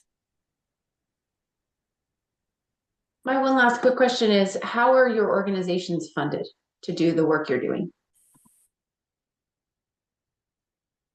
From EPIC's perspective, so the one type of funding we do not have, and this is by design, is government funding. So no ongoing federal or state funding. It was really important to our business leader founders that we made sure every available dollar coming through government funds was going to the early childhood community as much as possible. So we do have funding that comes directly from the business community, from our business members and their companies who support our mission. Our founders basically said, hey, like, we need to put our money where our mouth is and fund this work if we feel like it's important. And so that's always continued to be a core aspect of our funding. We do receive foundation dollars. So we work closely with foundations, some of which are tied to members of ours, and some are other foundations, either community or private foundations with similar goals and work around that. For example, Pivotal, which is Melinda French Gates Foundation, provided funding to us to help us with our national expansion and the development of the Navigator tool. And then we also have funding that we receive through our, it's earned revenue through our services with employers and development partners who can afford to pay for those services, right? So that helps our sustainability as well. And we funded the campaign almost entirely with private philanthropy. And that came from a mixture of individuals, foundations, businesses. Actually, I mean, that's the thing about running a campaign is, like, your best ambassadors are your volunteers, who also, in many cases, are your champions, business champions, your donors, et cetera. It's sort of like, how do you want to support the campaign? Great. You can give a donation, you can do this, corporate sponsorship. And so the fundraising really turned into a key sort of driver of the actual just campaign and outreach. But we raised almost all of our funds within Vermont and from private philanthropy in those sort of different buckets. We also, though, did get some government money, and that was, a fine partnership with us, because we did a lot of public-private, our turn, we'll do this, your turn, you do that. And so that actually ended up being a great thing. For example, when we put our own private philanthropy into doing capacity building and building new spaces before we passed Act 76, the state loved that. They were like, please, more of that. Anything we can do to bring those, spaces to our counties. So they have actually funded about $1 million a year for infant toddler capacity grants that now First Children's Finance do. And it has been a great complement to the policy work. And it was fun to sort of prove the model and then have them take it on as that funding source. We also got in his last minute in office, Patrick Leahy was the most senior senator from Vermont and the third, highest ranking sort of official top ranking in the Senate. He gave a congressional directed spending earmark of $10 million through HUD And we were basically just the pass through. All of that money went through us just because he needed like a convener to childcare construction projects in Vermont. So just to show like we were sort of on the ground, showed competence, like had a track record. And so we were able to sort of be the right places at the right time for things like that sort of popped up along the way. But we were almost entirely philanthropically funded from within the state. Wonderful. I think we might have time for one last question if we have one. Otherwise, I'll give council members a minute. Otherwise, I just want to thank you both. I always leave when I hear what other states are doing with so many ideas about what maybe could work in Oregon. And so really appreciate you sharing what you're doing. I just would maybe put you both on notice that I may be calling you as we go through this work to get ideas. But really appreciate you guys spending the morning with us and sharing the great work that you're doing in your states. Yeah, thanks for the invitation. And thank you for the great work you're doing as well. I think, I know we didn't get a chance to talk about it, but Oregon has also some like pretty great work that you've been doing and some really innovative ideas and initiatives too. So we're also watching. So always love to learn from others. Wonderful. Agreed. It's such a pleasure to be in the space with folks that spend their talent and time on this critical issue. Thank you all for doing that. Great to be with you. Bye. Thank you. Oh, bye-bye. All right, I think we'll transition. Speaking of great work that's happening in Oregon, Gabby, do you want to kick off the next? Yeah, absolutely. So as Liz mentioned, right, I know we heard from 2 other states, but we did want to take some time on the agenda to highlight some of the work that's happening here in Oregon. So I'd like to introduce Robin Van Winkle and Heather Freilinger. Heather, please let me know if I mispronounced your last name. Both here from the Douglas Education Service District, just to talk a little bit about some of their work that they're doing in their region. Excellent. Thanks, Gabby. I'm going to go ahead and share my screen here. Yeah, go ahead. All right. We want to start by thanking you for the invitation to be able to share what we've been doing here in Douglas County, Oregon. My name is Robin. I have a special role here at the Douglas ESD. I facilitate what's called Business Champions for Kids, which we engage with business leaders about family-friendly workplaces. And then also I get to facilitate and co-lead with Heather the Douglas County Child Care Coalition. So today what we're hoping to do is just kind of share, and I'm just going to call it the secret sauce, how we brought people with different expertise, some different perspectives, people who had great relationships, and even some timing all came together to really make our Child Care Coalition so successful. I also want to note that we did provide you guys with a handout. So if that has a little bit more detail and some links in it, if you want to learn more about the work that we're doing. We're going to start with Business Champions for Kids. So this was an idea, and it was actually brought up by the Whipple Foundation, which is a local foundation here that's part of Oregon Community Foundation. And there was an interest way back in 2010 about, okay, what role do business leaders and employers play in early childhood education? How can we help educate? How can we help get them galvanized so that they can help support and understand the work that happens? So Ford Family Foundation eventually became involved. A select number of business leaders got together, a survey was done, and eventually this program was handed over to the Douglas ESD in 2016. And what is it about? It's all about promoting the importance of early childhood and family-friendly workplaces and the role that businesses play in it. We talk a lot under Business Champions for Kids about, okay, why does family-friendly benefit children? We want them to have safe, nurturing, great relationships with their parents. Early childhood is the most important time of a child's life. It gets them ready for school readiness. Families, we know, especially working parents, are under a tremendous amount of stress. And then additionally, if you have a family-friendly workplace, it's more likely that that parent is going to be engaged at work, productive, and be able to stay with you as an employer. And then the benefit for employers is ROI, return on investment, meaning that they can see reduced absenteeism and less turnover, which saves them dollars. And then the final one would be our community and economic development. Douglas County, we are a more rural county. We want to keep this place a great place to live, a great place to raise children, and this also helps the community as a whole. So Business Champions for Kids started with 7 pilot companies, and these were rather large companies. It was a homegrown assessment system, and there was a badging component to it, and it was taking off. However, the pandemic happened, and this just was not top of mind for our employees. So it actually went on hiatus. And then I've been with the ESD since 2022, and we relaunched Business Champions for Kids in what it is now. So one of the things that we decided to do was we decided to become part of what's called the Best Place for Working Parents Network. It's a program out of Texas, but now it's going nationwide. And so it is an assessment and a way to recognize employers who do well on what we call 10 research-based policies that promote family-friendly workplaces and also help businesses with their bottom line. So I'm out there engaging with employers. I meet employers where they are. I meet with them just, in general. Sometimes I'll get referrals. I go to a lot of human resource meetings, workforce meetings, different conferences, etc. I'm going to go on the manufacturing tour that's going through here next week. So I put myself in front of them. I try to visit with them and get them to get on board with our network. In terms of support, we do a lot.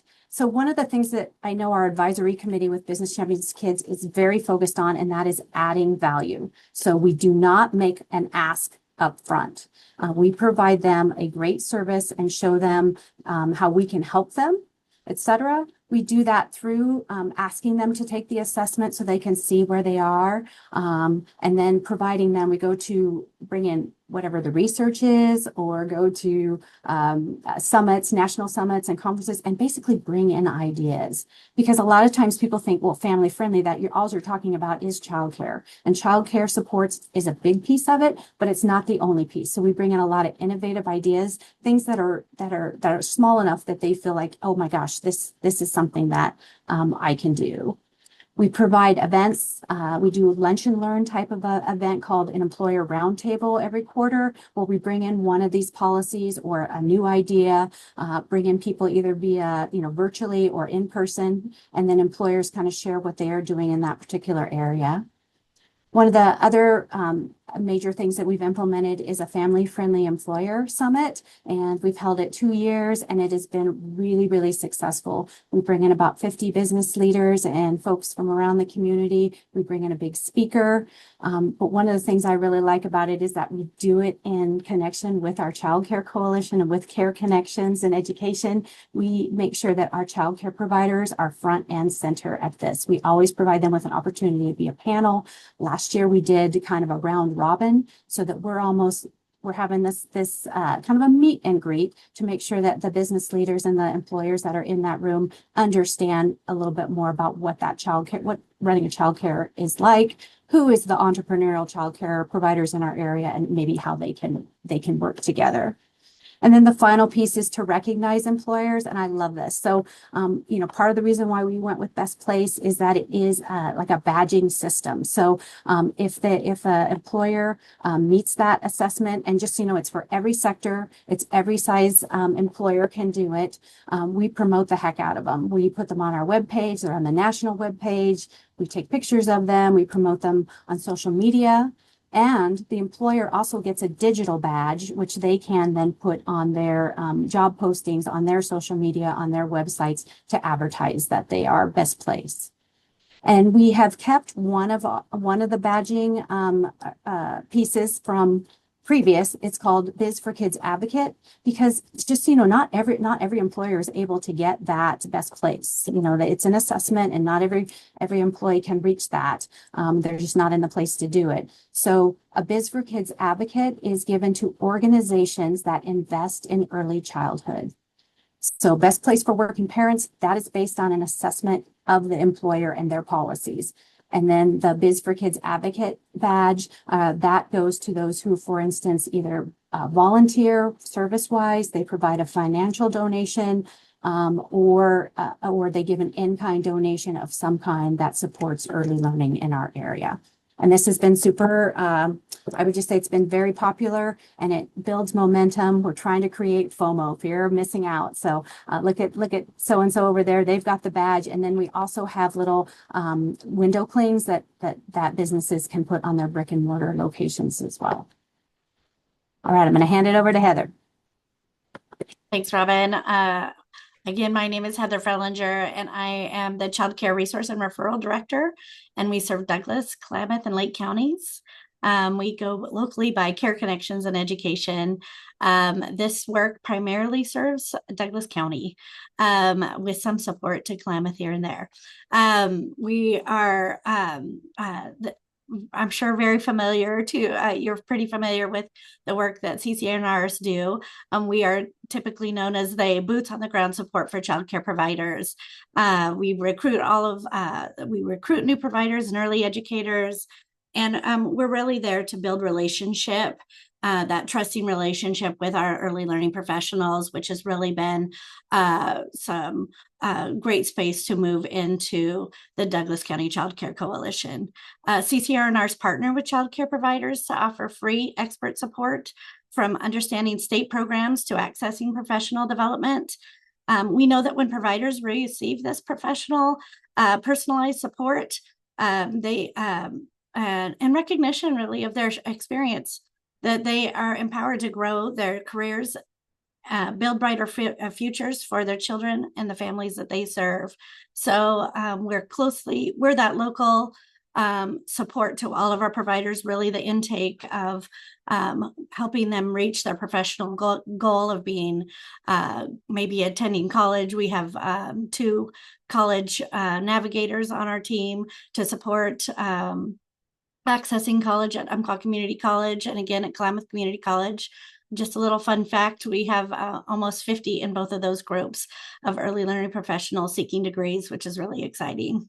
So I just wanted to share just a little bit more about what you might see in a child care resource and referral across the state in relationship to businesses. And it leads right into why we're such a good connection to the Child Care Coalition. You'll often see CCRNRs market opportunities for providers, business partnerships. We help provide an overview of childcare needs in our region. That's something we share with the coalition as well. We review the types of childcare and identify those types with the providers, with the business leaders. Sometimes business leaders would like us to come out and look and do an initial visit out to their site and preview it. Licensing is who will ultimately determine whether a site can be licensed. But this actually saves a little energy in that space, that we can just give it a bit of a preview, knowing what we know about licensing, and they can look at the space or the building that they have available. And so we do that quite often. We also have developed cost analysis for businesses and different agencies in our community. And we curate a list of providers' needs that businesses need to look at the supports that they might be able to offer to the providers. We've often been asked to facilitate gatherings as well for those listening sessions and things. And we've done a lot of that work within the Douglas County Child Coalition, bringing those voices together, those voices to the table, and lifting them up so that we can look at the work we're doing through the coalition and assure that it is responsive to the needs that the providers have. It's a cross-sector collaboration. Robin talked about our secret sauce, our winning formula. We know that strong business partnerships and the expertise and strong relationships CCRNRs have with providers. Also, the shared goals that we have, which are increasing the quality, quantity, and accessibility of childcare in Douglas County. Those are things we share together. And so that really is our secret sauce and formula to making this collaboration work. It's funded through philanthropy, the coalition is, and resources from the CCRNR, some staffing resources and some funding. And we meet monthly with a core team that includes Robin and myself and our hub director. We discuss the content and flow of upcoming meetings, and relevant childcare legislative updates as well. The coalition like I said, held several listening sessions with providers to identify what has turned out to be our meaningful buckets of work that we do to support our providers. And you can see that there in this slide, the business support that childcare providers could use. Childcare workforce is another one of our buckets. How can we grow that childcare workforce? Infrastructure to grow their businesses and expand, and awareness and advocacy. And these have been really key challenges for our providers in places that really our businesses and community members can step in and provide some support. So as Robin said, we first started this coalition in the first part of the pandemic. And it was an opportunity to bring businesses together and really provide some education around early learning and childcare. I remember back in the day, there was this conversation, how can we open up a giant space and put all the children in it and put in one adult in it? And it just was an opportunity over time really to raise up some champions through that education and support so that they knew the needs of the providers, what it really looked like to be in licensing and early learning, and how they could best support the provider. And it has really helped to educate really our community and raise awareness in our community, which has been one of the greatest things that we've seen. I think I'm going to pass it back to Robin, but it has, that's really what we're looking at. What are those relationships that we can grow and expand childcare access? So CCR&Rs provide some data to our meetings so that they know what the increases are and where they can help the most. All right, we were asked to talk a little bit about business strategy. Couple things, if you've noticed, like we have this thing that says childcare is fundamental. That's and the colors that we're using in this presentation, that is part of our awareness campaign. So we are doing a big community outward awareness campaign. And I will just say it was actually inspired by Let's Grow Kids several years ago when we were developing it and looking at it. We were like, okay, what are they doing well? What is it that we want to do here locally? And then some of our big things that we've done in terms of the coalition, in terms of impact, our biggest one is probably what we call our childcare incentives. So coming out of the pandemic, Taco Bell is paying $20 an hour, and we are trying to make sure that we can open more childcare slots. So we, over the past 3.5 years, we've given probably $125,000 away. We incentivize new and growing childcare sites, and that's anything from regulated, exempt, all the way up to the center. And then also we have incentivized people to enter and stay in the childcare field. One of the things we've done with our coalition at this point is, we've been focusing on, initially in the pandemic, we were very focused on how do we keep these businesses going during this really stressful time, and how do we get them to open their capacity, then focusing a lot on growth. And where we are right now is more sustainability. We've opened a lot of slots, but now we're kind of seeing, due to various factors, that some childcare providers are having a harder time filling those slots. So we are very interested in maybe extending incentives to those who have been in the field to help them to incentivize them to stay in the field a little bit longer than the year that we do for our for the incentive program we do right now. In terms of, these are the things that that came to mind for Heather and I when we talked about what was our business strategy. And again, I talked about my secret sauce. We had some timing issues that kind of helped this coalition happen. Biz for Kids and Care Connections had a wonderful relationship before the pandemic. And then Biz for Kids, no action during the pandemic because businesses had other things they were focusing on. However, a couple of business leaders came to the ESD and Biz for Kids and said, we need our workers to come back to work. And they are telling us that they are having trouble finding childcare. So we had an opportunity where they had interest and there was urgency. And so all of those things coming together is really what happened to go ahead and start our childcare coalition. The approach we've picked up from Business Champions for Kids, is that we really want to make sure that we have credibility and trust with the groups that we do. We know that Care Connections has credibility and trust with their childcare providers. Biz for Kids has credibility, trust, expertise with Family Friendly. And so we invite them in, we invite them to share what some of the challenges of childcare are, and then we ask them to help after that.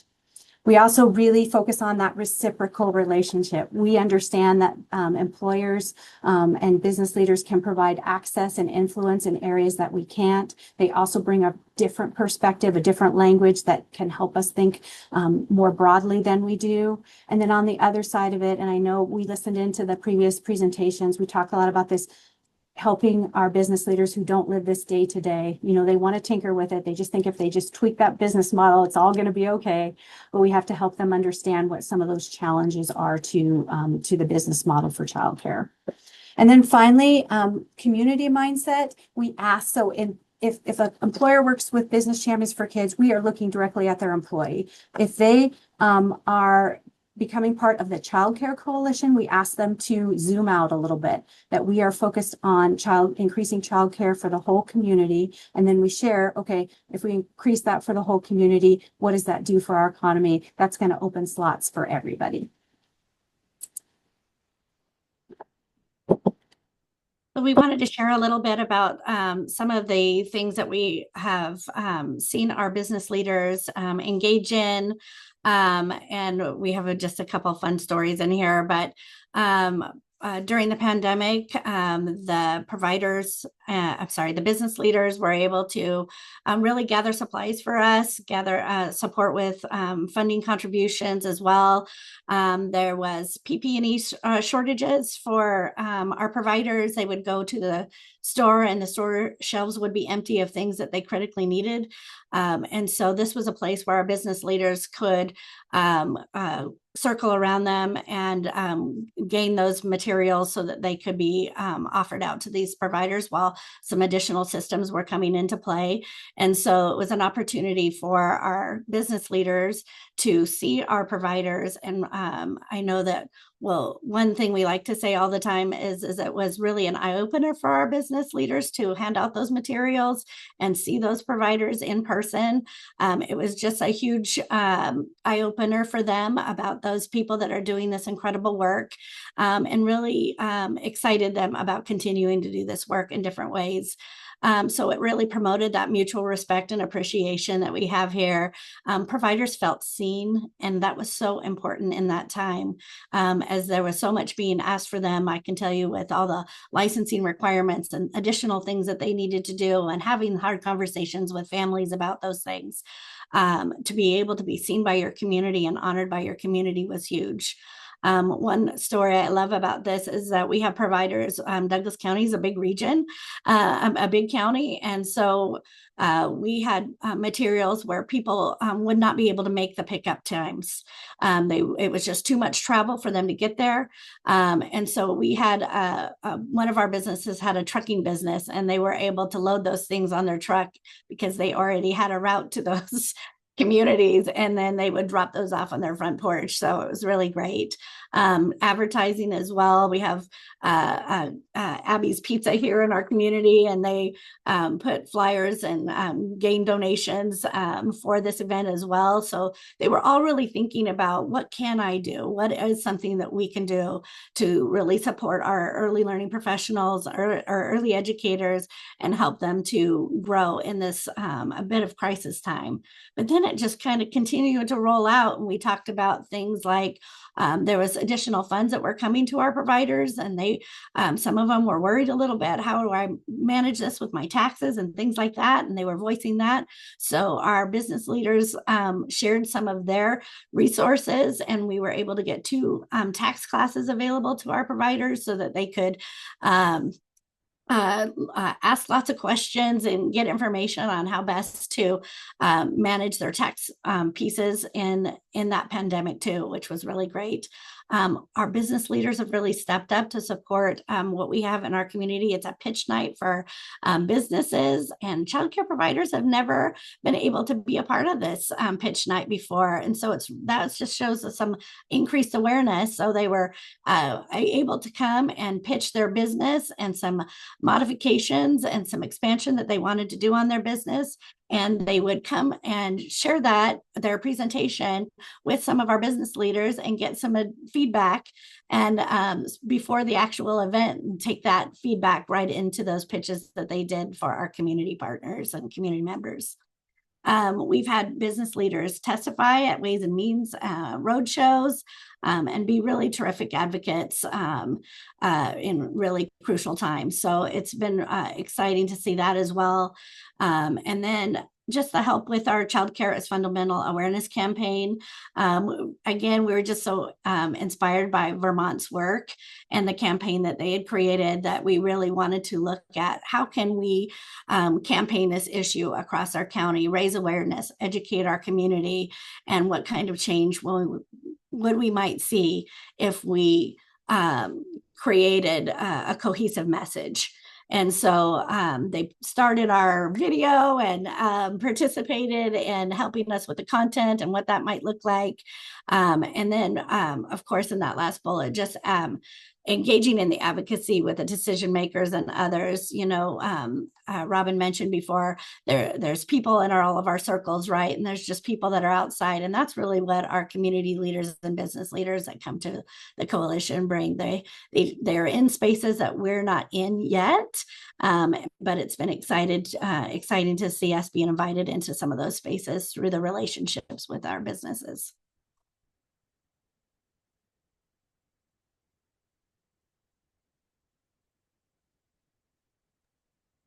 You're muted, Robin. Sorry about that. We were asked to provide some recommendations, which we're going to frame as our lessons learned. Before we do that, though, in terms of a recommendation, I was able to participate in what's called a Next Generation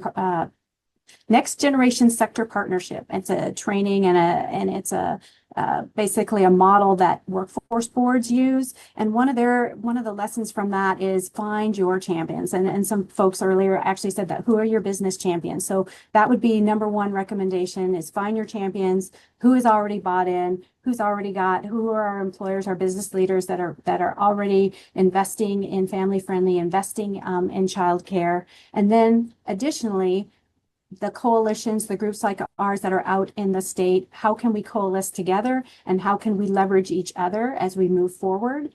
In addition, Best Place for Working Parents, it started here. We have Douglas, Klamath, and Lake counties. We have we utilize it, and then also now Lane County utilizes it, and Lynn, Benton, Lincoln. And I believe there is a statewide license, though I do not think there's an entity that promotes it. However, that is another leverage point of figuring out what employers, they're interested, they've taken this assessment. If they've earned that, they would also be great people to reach out to. Going back to the slide in terms of lessons learned, you've heard most of this already this morning. So, but just understand business leaders, they look through a business lens, they're natural problem solvers. They want to get in there. So that whole explaining about why the business model might be broken, we do that a lot. In fact, in our coalition, we've implemented an orientation session so that we kind of try to get ahead of it up front for them. And then, of course, looking at, what value do we add, and building that relationship before making the ask, avoiding using business language and avoiding, I even wrote ECE. Nobody outside of our area may know what ECE means. So, and then one of a big valuable lesson learned was one business leader just stopped us one day in a coalition meeting and said, you need to frame this as investment and stop calling it a subsidy. So business leaders understand that language, so use their language.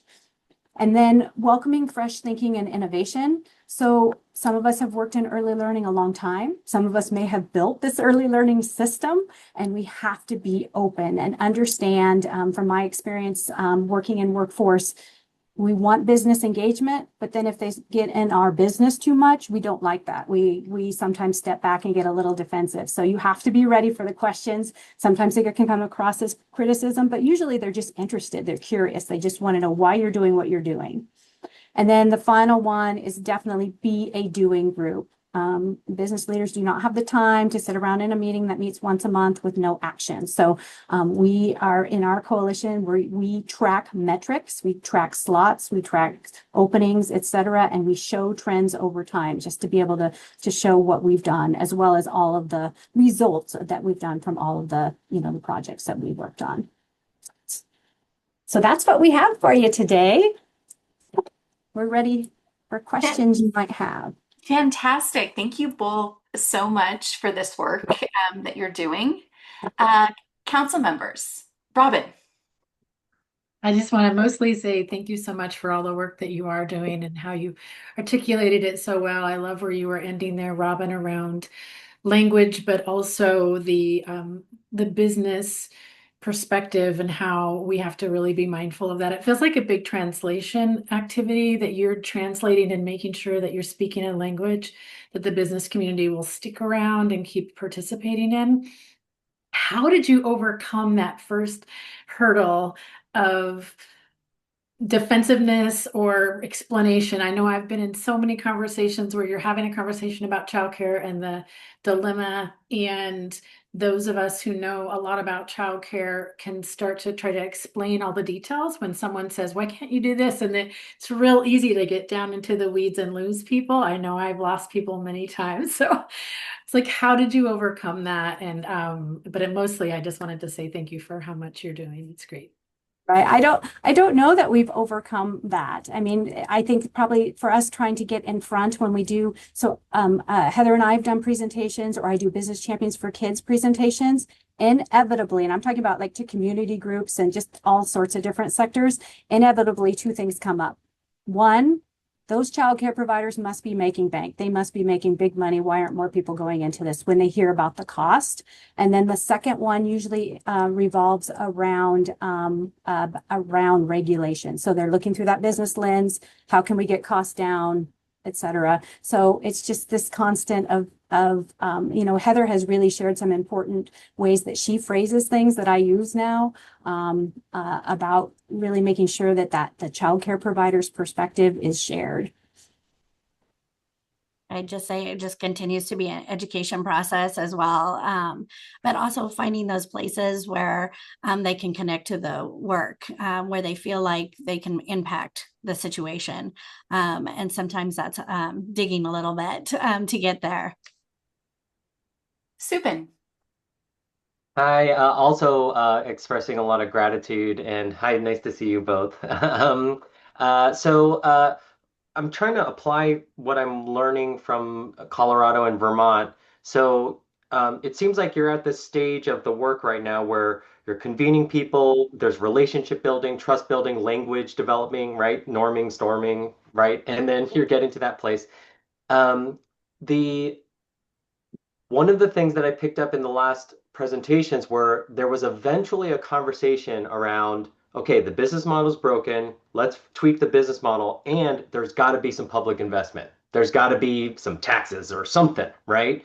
And how do you think you're going to approach that conversation with the business community? What we heard from Vermont and Colorado, they were showing data. They were saying, hey, you'll make this money back in 4 months, blah, blah, blah, right? Business.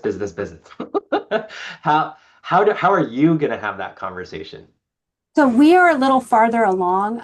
I'll just note, we at one point were told we had maybe 8 to 12 minutes to be able to present. So this slideshow didn't have a lot of the detail of what the coalition is doing, because we wanted to make sure we hit those business points that we were asked for. But the coalition, I mean, we are actually initially we were meeting a lot virtually, and we kind of had to have this conversation like, does this group want to be an advisory group or an information where we're just providing models, or do we want to be more of a doing group? And so at the beginning of last year, fall of 2024, we started using within our coalition, we have teams. So we have 3 teams based on those 4 buckets. One of those teams is policy and educating decision makers. And then one works on the infrastructure and business. And then the other one is about the awareness campaign. And so we have co-leads for each of those. So that's 6 total. They make up our core leadership team. And so we meet separate from the coalition. And we're really, it's a dance, but because we know these people, this is not their day job, but they are taking the lead on doing a lot of our work. We've done a video, we've done those incentives, we've given away a ton of money for infrastructure, for health and safety. What else? I mean, we're out there, but in terms of like next steps, I don't know. I feel like at some point there needs to be more of a statewide coalescing of all of us trying to get on the same page. I know I've heard Marie say it in another meeting before, but and I will say yesterday we had a coalition meeting. We do this thing called a spotlight or why it matters. Guess what we focused on? New Mexico. We went through the New Mexico model. We had already gone through it in 2023, what they had done earlier. And then here's what they've done.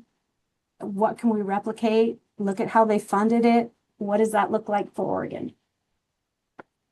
I would say it's also those education pieces. So what was the perception of early learning professionals and this work in our community prior? And certainly we heard a lot of that babysitting piece. And so how do we shift that understanding of this professional work in our communities? And again, really inspired by Vermont's work, thinking about how do we shift what we're thinking, shift the mindsets that we have locally, knowing that it has the potential to grow and expand when people are seeing the importance of this work and the benefits of this work. And so we might be just on that road to that.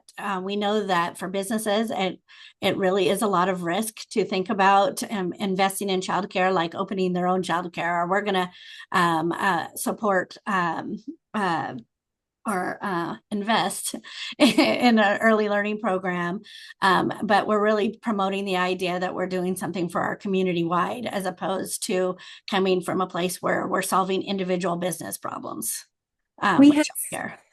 We have 4, we didn't talk about the makeup of our coalition, but we're really fortunate that we have 4 childcare providers, owner operators that serve on this coalition. And there's sometimes when, Heather or I or somebody else can, we can talk about it, but when the business leaders hear it from the people who are directly boots on the ground and they hear their frustration, that goes a lot farther than even an infographic. And I would say we had one provider that received $800,000 in legislative funds. It was exciting, and that was a support from a local elected official. And we're waiting. We're going to have them come back together and share her beautiful site that she has in Myrtle Creek. But it's the opportunity to see them, not only that for that first time, but watch them grow. And so she'd come and shared about her family childcare program, and now she will be coming and sharing about her 55 seat childcare. Additional questions for Robin and Heather? Go ahead, Marie. Oh, okay. Sorry about that. If I cut someone off. Robin and Heather, I wondered if you could share, the work you're doing with respect to, you're really providing a convening place where lessons learned can also be shared. And I know one of your spaces you're sharing it is here at the ELC, which is great. And at the same time, I'm wondering how you share those lessons learned to entities, like where are your feedback loops in order to share sort of like best practices and lessons learned, and how to sort of like make those changes in system that sort of make it easier and better for your work to move forward. What does that look like? How is that happening? This weekend, we were invited to the Rural Community Summit, which is Ford Family Foundation is putting on. So we're going to share there.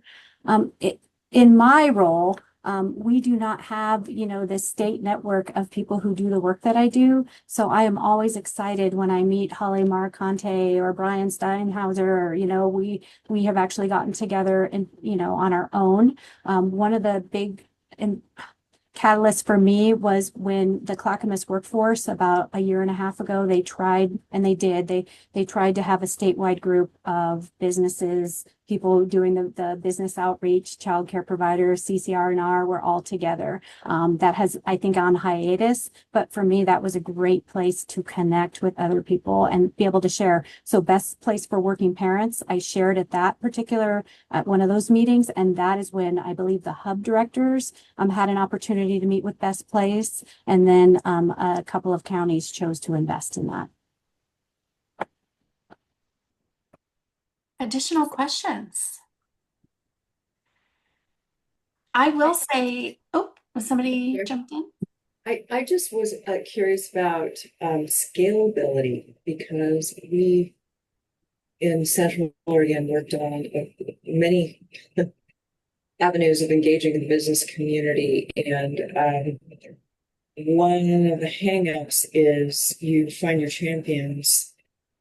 It's hard for them to be in it for the long haul. And a lot of the folks that need help are mom and pop shops, right? They have less than 10 employees, for example. Can you, and I apologize, I had to kind of maybe you went over this. How do you explain the benefits and engage when you're dealing with really small companies that have a very keen, real problem with their employees, but they have no idea or no way of actually financially supporting anything to help them? I think one thing I have to go back to is that recognition from childcare providers. There are small places that businesses, regardless of size, can really elevate that voice in the community. And so when we have smaller businesses, they may be able to have smaller places of donation, but even just coming and hearing and educating themselves around this topic, it's going to support and help them working with their families, knowing what they're walking through. And of course, I believe they can absolutely be part of family-friendly business practices as well, and get that recognition as well. So sometimes I think no one's fitting into one box. They all have places where they can provide support in different ways. We have small businesses and big businesses. I will say one thing that I did not mention when I was talking about things that were delivered out is we had decided to have a provider recognition event. And so we went to all of our small businesses in our community that was kind of provided gifts and supports. And we had a little bit of money. So we said, what could you put together for our providers and our early educators? And so we could hand something out individually to each one of them. And I can't even tell you how many of them stuffed way beyond the little bit of money that we had to provide. And so they just used what they had in their expertise or their business to make what we could bring just that much bigger. And so it was those little opportunities of giving out of the space that they were in that really impacted that situation so big. So that's just one way.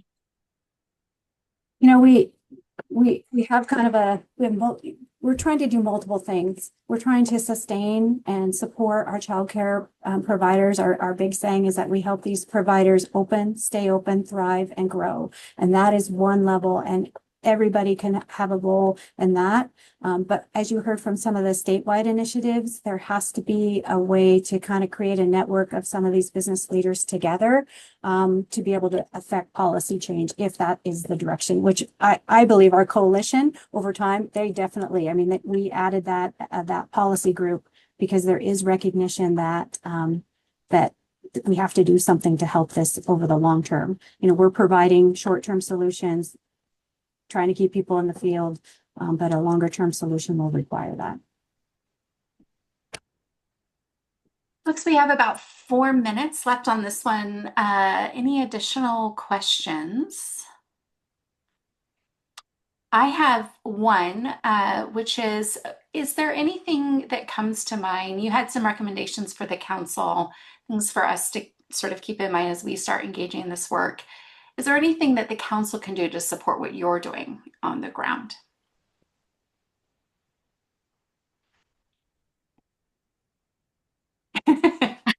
Just speechless.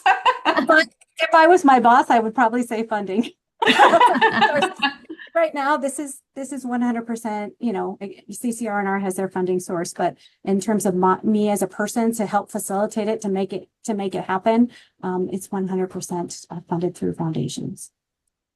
I'd probably just add to that ever since the pandemic and the increase of business interest, that is one of the challenges, even for CCR&Rs, having somebody that is that person that can be in that space. A lot of times when you see this, the director has myself. I have my hand in a lot of pots, and this is really a beneficial and successful place to be. But it is also one of those areas where I can say our CCR&R network is really looking for some additional support with recruitment and being able to go out into the community, and certainly that can feed back into these coalition opportunities. Great. Council, I also just wanted to note that we are, I think I mentioned at the top of the meeting, the plan is during the retreat for us to start having a conversation about what a statewide coalition might look like. So I wanted to just sort of frame that sort of the recommendation that I think we're hearing from our other states, and then here in this conversation, is that I think there's that bigger need. So thinking about that. And then also there are several childcare coalitions being stood up in counties across the state. So maybe a follow-up question for Heather and Robin is, I think you had mentioned that you've spoken or connect with Holly and some other folks who are doing this work. Is there a need, do you think, and is this something that the council could help in connecting those coalitions together to sort of give you a formal place where you can share those best practices and connect and problem solve sort of jointly across the state? I would say yes, 100% from my perspective. Yeah, and I would say continuing to connect with the CCR&Rs. I think some of them are doing really incredible work, and but really the relationship between the CCR&R and coalitions is incredibly important. And I don't know that that's everybody's secret sauce, but I think that as an agency that gets people up and running and licensed and provides the professional development and support, it's been that's what's been such great relationship as a good putting those two minds together. Wonderful. Well, thank you so much, both of you. I will actually be in Bend this weekend for that conference, so I'm looking forward to seeing you there and for continuing this discussion into the weekend. And then, as I said, I really intend, as the council moves forward, that this is something that we continue to engage in, and is coalition building and figuring out how we can broaden the tent of business voices that are helping us solve the childcare crisis in our state. So I am saying that because I anticipate that we will be in touch many times in the coming months and years as we start to put this together. Thank you. Okay, it looks like, do we have our DLCD people? Yeah. They're right on time. Gabby, do you want to kick us off? Are there the next panel? We have an update on House Bill 2727 from our friends over at Department of Land Conservation and Development. Yeah, and I'd love to just pass it to, we have Kelly Reed, Angie Brewer, and Alyssa Bonini here from the Department of Land and Conservation Development, just to share a update on that report to council. I know y'all are here. Give me one sec. I adjusted my Yeah. Hi, Gabby. Can everyone hear me all right? Yeah. Good morning. All right. I think, Gabby, I can go ahead and share my slides if you'd like, if that makes it easier. Yeah, perfect. Go ahead. And you should have that option. Yeah, it looks like it. Let me see how does that look? Look all right? Perfect. Yeah. Go ahead. Okay. Great. Well, thanks everyone for the opportunity to be here today. Chair, council members, my name is Alyssa Benini. As Gabby mentioned, I'm a legislative and policy coordinator with the Department of Land Conservation and Development. And I'm here with my colleagues, Kelly Reed and Angie Brewer, who I'll introduce themselves for you before we dive in. Kelly, go ahead. Hi, everyone. Thanks for having us. I'm Kelly Reed. I'm a regional representative with DLCD, and I cover the eastern portion of the Portland metro area. Hi, everyone. Thank you so much for having us today. It's an honor to be here. I'm Angie Brewer. I'm the Central Oregon Regional Representative. I'm based out of Bend, so glad to hear Bend mentioned a few times already on this call. I was the project manager for the House Bill 2727 work through October of 2024, and then I transitioned to a support role following a medical leave of absence. And Kelly Reed is our current project manager and really carried this work forward, thank goodness. And she'll be doing the presentation today, but I'm here for any questions and really just to listen. Since this is my only opportunity maybe to speak, I just want to say thank you to the council and your staff. I know I speak for everyone at DLCD when I say that their insights and leadership in this work was invaluable to the outcome, and we're just deeply grateful. So thank you, and I'll turn it back over to Alyssa and Kelly. Thanks, Angie. Thank you, Kelly. All right, so thanks again for the opportunity to share highlights of our report exploring the barriers to developing childcare facilities across Oregon with you this morning. Before we dive in, just looking at the time, I want to just provide a short background on how this report came to be, and then I'll turn it over to Kelly to walk us through some of the barriers identified by the work group and then potential opportunities to continue moving the needle forward on this topic. Hopeful to wrap up by around 11:30 to allow plenty of time for questions and discussion after our presentation. All right, so the need for a comprehensive study of barriers to childcare facility development arose out of an early learning division report that found that as of 2022, 82% of Oregon families with children under 5 and 97% of families with children under 2 live in a childcare desert. So that's 3 children per every regulated childcare slot.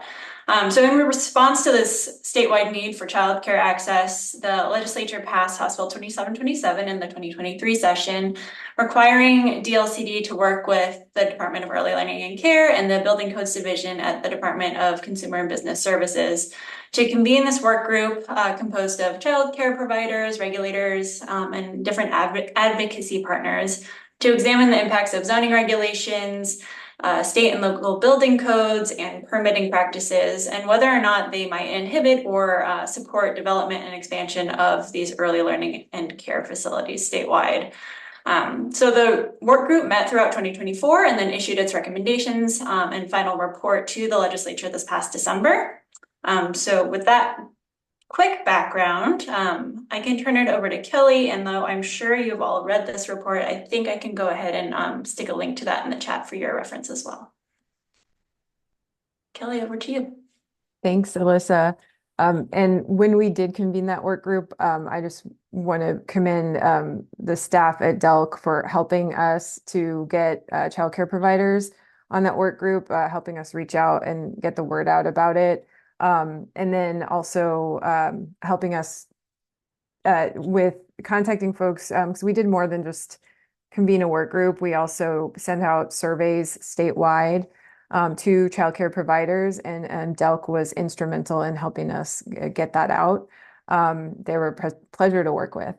And in addition to the work group and the engagement we did, we also kind of did a deep dive in research into best practices throughout the state and country, and really just how things work today in Oregon, what the world of permitting and regulation looks like today for a childcare provider. So there is an existing statute on the books in ORS 329A that covers kind of land use regulations as they apply to childcare. And what that statute says is that family childcare homes are required to be allowed in all residential zones and all commercial zones. So cities cannot say, hey, you have to go through a special review process if you want to have a family childcare home in these areas. In 2021, that statute was updated by the legislature to add that childcare centers are required to be allowed in commercial zones and in light industrial zones. And so that the statute applies statewide, regardless of what a local zoning code might say. So we included, a lot about this statute in the final report. Next slide, please, Alyssa. And then we looked at the existing building code that applies to childcare. And so for family childcare homes, those are just in a home, and so the residential building code applies, of course. But if a home is going to be used as a family childcare home, then it also has to have one extra regulation, which is it has two options. One is to provide fire sprinklers, which most homes don't have. And so option two is to just meet certain standards for exits, like having 2 exits from wherever the childcare use is happening. For childcare centers, there is a specific building occupancy classification that has to be met. That's an E or I4, and that just stands for education, or I think it's institutional occupancy. A lot of existing buildings, like existing non-residential buildings, don't tend to meet that occupancy classification unless they were specially built for that. And so many buildings that exist today would have to be, renovated to be able to meet these occupancies. Next slide, please. So after doing the research, talking with lots of folks throughout the state, the work group kind of categorized the barriers into 4 major categories. Those include land use and zoning, building codes, licensing requirements and how they interact with those building codes and zoning codes, and then co-location. And when we say co-location, we're talking about co-location of childcare with affordable housing. The drafters of the bill specifically asked us to look into that issue. And so we did. But I think what the work group also found was that in addition to these specific barriers in these categories, there's just an overarching barrier of the layers of regulation and the need to work with multiple levels of government and multiple departments and government agencies in order to get all the permits and licenses that are required. And so it's just difficult to navigate, especially when you're a small business or if you haven't done it before. So next slide, please. So I'm going to highlight a few of the barriers that we found. Certainly can't go into depth about many or any of them, but want to highlight a few for you before we start talking about recommendations. So I mentioned the statute that applies statewide. When we posed some questions to local governments about different scenarios and how they would, what kind of permits they would require for different childcare businesses in their cities or counties. And we found that a lot of cities and counties out there just are simply not aware of those statute requirements. And so they were relying on their code language that is in many cases outdated. One frequent example is that a lot of codes limit a family childcare to 12 children instead of 16. And so if they follow what their code says, then any family childcare that has more than 12 kids, if they have 13, 14, 15, or 16, they would have to go through a special conditional use review process in order to get a permit for that, which we know is not allowed because of the statute.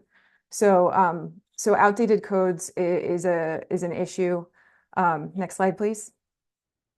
And then that conditional use review process. So when a use is permitted in a zone, you can, in many cases, just apply, go straight to building permits, apply for a building permit, or have, fewer requirements. When a use is a conditional use in a zone, that often means having a public hearing before the Planning Commission. And they have a discretionary review process in which, they can approve it, deny it, they can impose conditions, they can limit it. And so, there's a lot of flexibility in how that can happen. And then also, as we know in public hearings, if there are people opposed to something, they will come out, they will testify, in opposition. And then when those decisions happen, even if a planning commission does approve a conditional use, the folks who opposed it have the ability to appeal that decision. So needless to say, this conditional use process can add complexity, can add time, and can be costly for a childcare provider. We can move to the next slide. And last, I'll talk about system development charges and exactions. So many, a lot of childcare centers will, build their own building, but many of them are trying to move into an existing building to start their business or to grow their business. And what we found for existing commercial buildings, if a childcare center is moving in, there are quite a few jurisdictions that would charge transportation SDCs, and those are those system development charges that are associated with like more traffic coming to a certain type of business than maybe what the business was there before. So childcare, because most parents come, they drive and they drop off at peak hour traffic times, that the formula that cities use to determine what those, vehicle trips are and what the transportation SDCs then are, often results in high fees. And then in addition to that, along the street frontage in front of the business, if there aren't already sidewalks, curbs, street trees, many jurisdictions will require that those be installed or upgraded in order to get a permit to, move in or to renovate a building. And so these, those are usually unexpected costs. A lot of folks told us that they didn't know that they would be facing these costs going into a process, and they were often surprised at the end when they got their, when they went to pick up their permits, or when they finally got to the building counter to talk about building permits, that they were going to have to do things that they didn't think were going to be required. So let's talk about recommendations now. Next slide, please. And so the work group came up with 11 priority recommendations. There are over 30 total recommendations found in the final report. I don't think we have time to go into all 11 of these today, but I'll talk about a few of them. So the first one is to develop a comprehensive guide for local jurisdictions that includes a model zoning code, best practices for permitting processes, and incentive programs that cities and counties can use to attract more childcare businesses. The action, who would take that action? It says state agency, really they mean DLCD. DLCD does have a few different model codes, and we often provide guidance to local jurisdictions on how to apply those codes and how to go through a permitting process. And so this fits in with our work. The second one really fits in with the first one. I'll actually talk about that in a second when we talk about legislative actions. Number 3 is really mainly about the Business Oregon Child Care Infrastructure Fund, expanding grants for facilities. Number 4 is creating local or regional navigators to assist providers in getting through the permitting process. Because even if we can simplify the permitting process, there's still just that dynamic of having to work with multiple agencies and multiple departments in order to get your business running. Why don't we, in the interest of time, why don't we move to the next slide? We're happy to answer questions about any of those.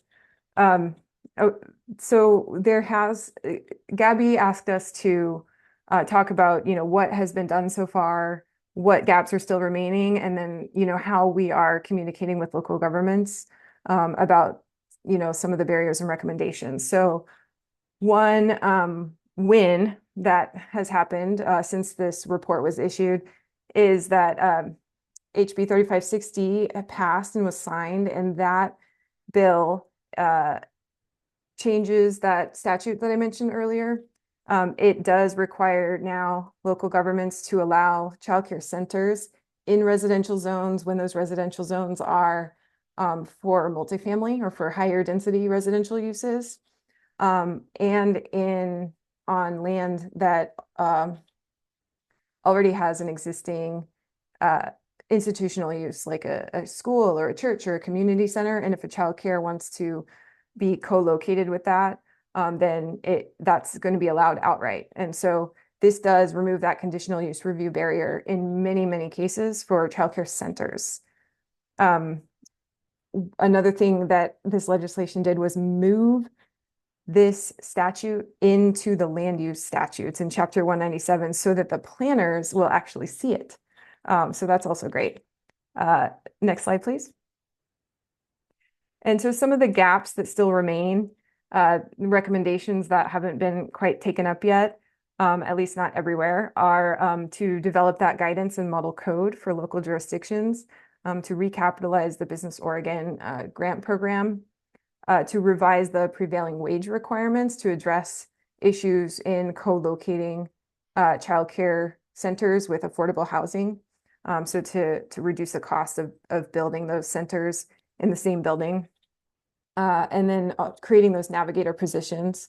I think Bend and Redmond do have folks that act as navigators, but that's not something that's been done statewide. Next slide.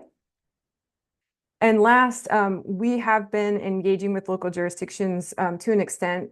While we haven't DLCD, we haven't started work on a specific childcare model code or guidance. There was a bill that was introduced that would have directed us to do that, but it didn't pass. However, we do have a small cities model code, and we are updating that. That's supposed to be done in August of 2026. And so we certainly will make sure that that model code addresses all of the statutory requirements for childcare and includes best practices. But it's not going to be as detailed as something that we would do if we could with more funding. We do issue a legislative report every year. So this year's report includes a summary of HB 3560 so that local jurisdictions are alerted to that change so that they can get their codes updated. And then as we work with local governments one-on-one, as they're updating their plans and their codes, that's something that Angie and I do every day, with the jurisdictions in our region. So now that we know that the statute exists, what the requirements are, then we can help advise the local planners as they're updating their codes. Like, hey, while you're opening up your code language, maybe you could also make this change to make sure that childcare centers are permitted in your commercial zones, for example. So we're doing that as well, but that's just kind of on a case-by-case basis. So with that, I think that's our last slide. Thank you very much. And I think all of three of us are happy to answer any questions you have. Thanks, ladies. Any questions?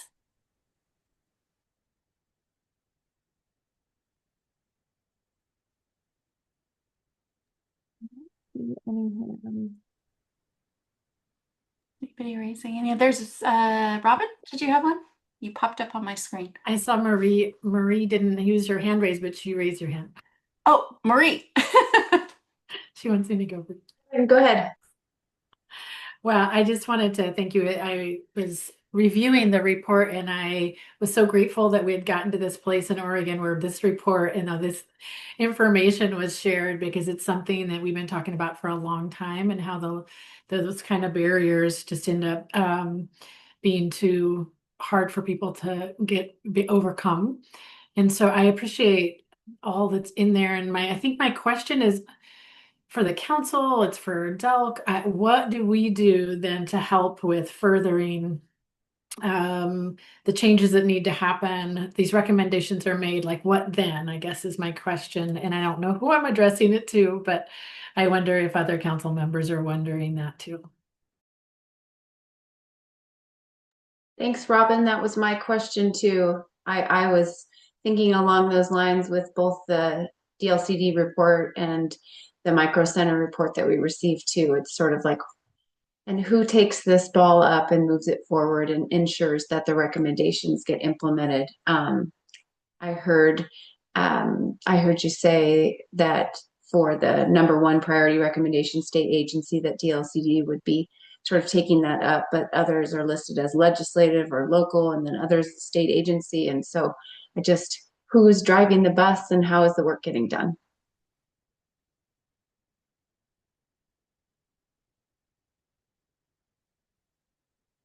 Anybody want to jump in?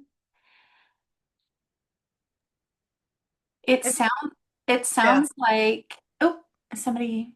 Yeah, hi Liz, it's Carrie. I think I don't know how to answer the question who's driving the bus, but I still think there's a lot of interest and action in this area.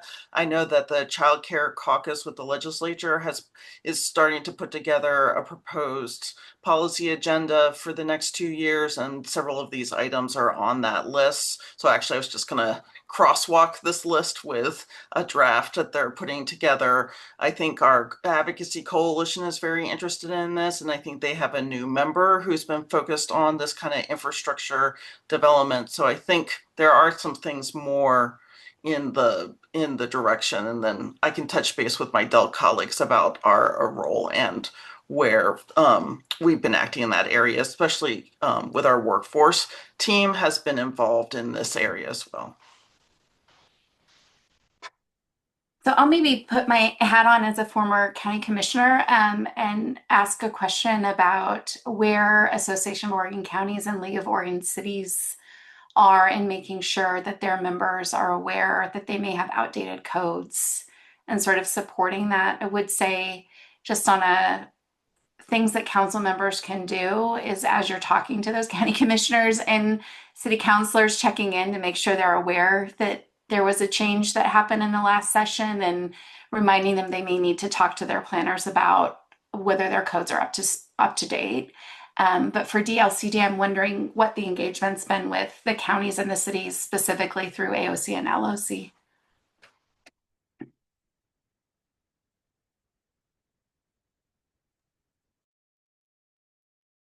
Can I tap you, Kelly? Do you know the answer to that? Oh, I thought you were going to answer that, Alyssa. Sorry. Well, so we issue that legislative report, and that goes to AOC, LOC, and local jurisdictions. I think we also work with a LOC on kind of presenting a summary of legislation that cities and counties should know about. Other than that, I'm not sure what specific outreach we're doing, other than, what I mentioned in the presentation too. Right. I'd just like to I would love to help connect you. I could see AOC, especially during their annual conference, doing a childcare panel where maybe there's an opportunity to talk about. I think those local officials are looking for ways that their own work has a nexus with childcare, and this is a way in with them. And so I would just encourage, I am happy as a former county commissioner to help make those connections if that's helpful for DLCD, and push my former colleagues to find spaces for you guys to engage with planners in a group so that it's not one at a time. Thank you for that, Chair. I think we would be happy always. We did give a presentation at the Oregon Oregon American Planning Association conference last year, highlighting some of at that point, they were draft recommendations. So we are trying to get the word out in the planning world, but AOC and LOC are great venues as well. So thank you for that. And I do know that we have staff planning to attend. I think the LOC conference is today and tomorrow, I believe, and then the AOC conference is in November, and we have staff and our director is planning to attend both of those. So we're happy to meet with anybody that might be interested in tackling this work. Wonderful. Angie, did you have something you wanted to add to that? Yeah, thank you, Chair. I would just add that the bill, House Bill 2727, was very specific in its direction to DLCD as to how we approached the work. And we were specifically directed to basically work with a very focused work group and evaluate what the problem must be, right? With all the overlapping jurisdictional authorities and sort of the confusion that exists in the regulatory process. It didn't direct us what to other than delivering the report to the legislature, it didn't really direct us to take it to the next step after. And that was, like Kelly said, like the primary number one recommendation that came of it was we need a robust rollout of what we learned here and an implementation program. And it's been a while personally since I read the report, but I believe it specifies, we want it to be multilingual and model codes and implementation guides and FAQs, like a big body of work that we thought was necessary to really do it well across the state. And we recommended additional funding be directed to DLCD to be able to do that well. And I defer to Alyssa on this, but I don't think we got that funding. And so we're sort of in an interesting place, I think, as to how we roll it out, because we have all this great information. We regularly engage with our planners, but how we make sure it trickles down with the same outcome without that additional funding is kind of where I think we're a little bit stuck at the moment and trying to navigate that. So all the continued partnership and assistance you have to offer, I think would be very welcome. But our direction from the legislature is not super clear as to how fast and hard we run with that torch, if that makes sense. And I defer to Kelly and Alyssa completely as the leads on this work now. So correct me if I was wrong with any of that, but I think that's where we're at. Yeah. And I would say that the council, every year as we go into the sessions, the agencies are elevating what their early childhood priorities are. And so if this happens to be one that DLCD is intending to raise again with the legislature, if you could just keep in touch with Gabby and raise that, because there are some council members who are going in and advocating with the legislature about early childhood priorities that that the agencies are putting forward. So I would put that out as well if you're planning on taking a second bite at the apple. Marie. Sorry.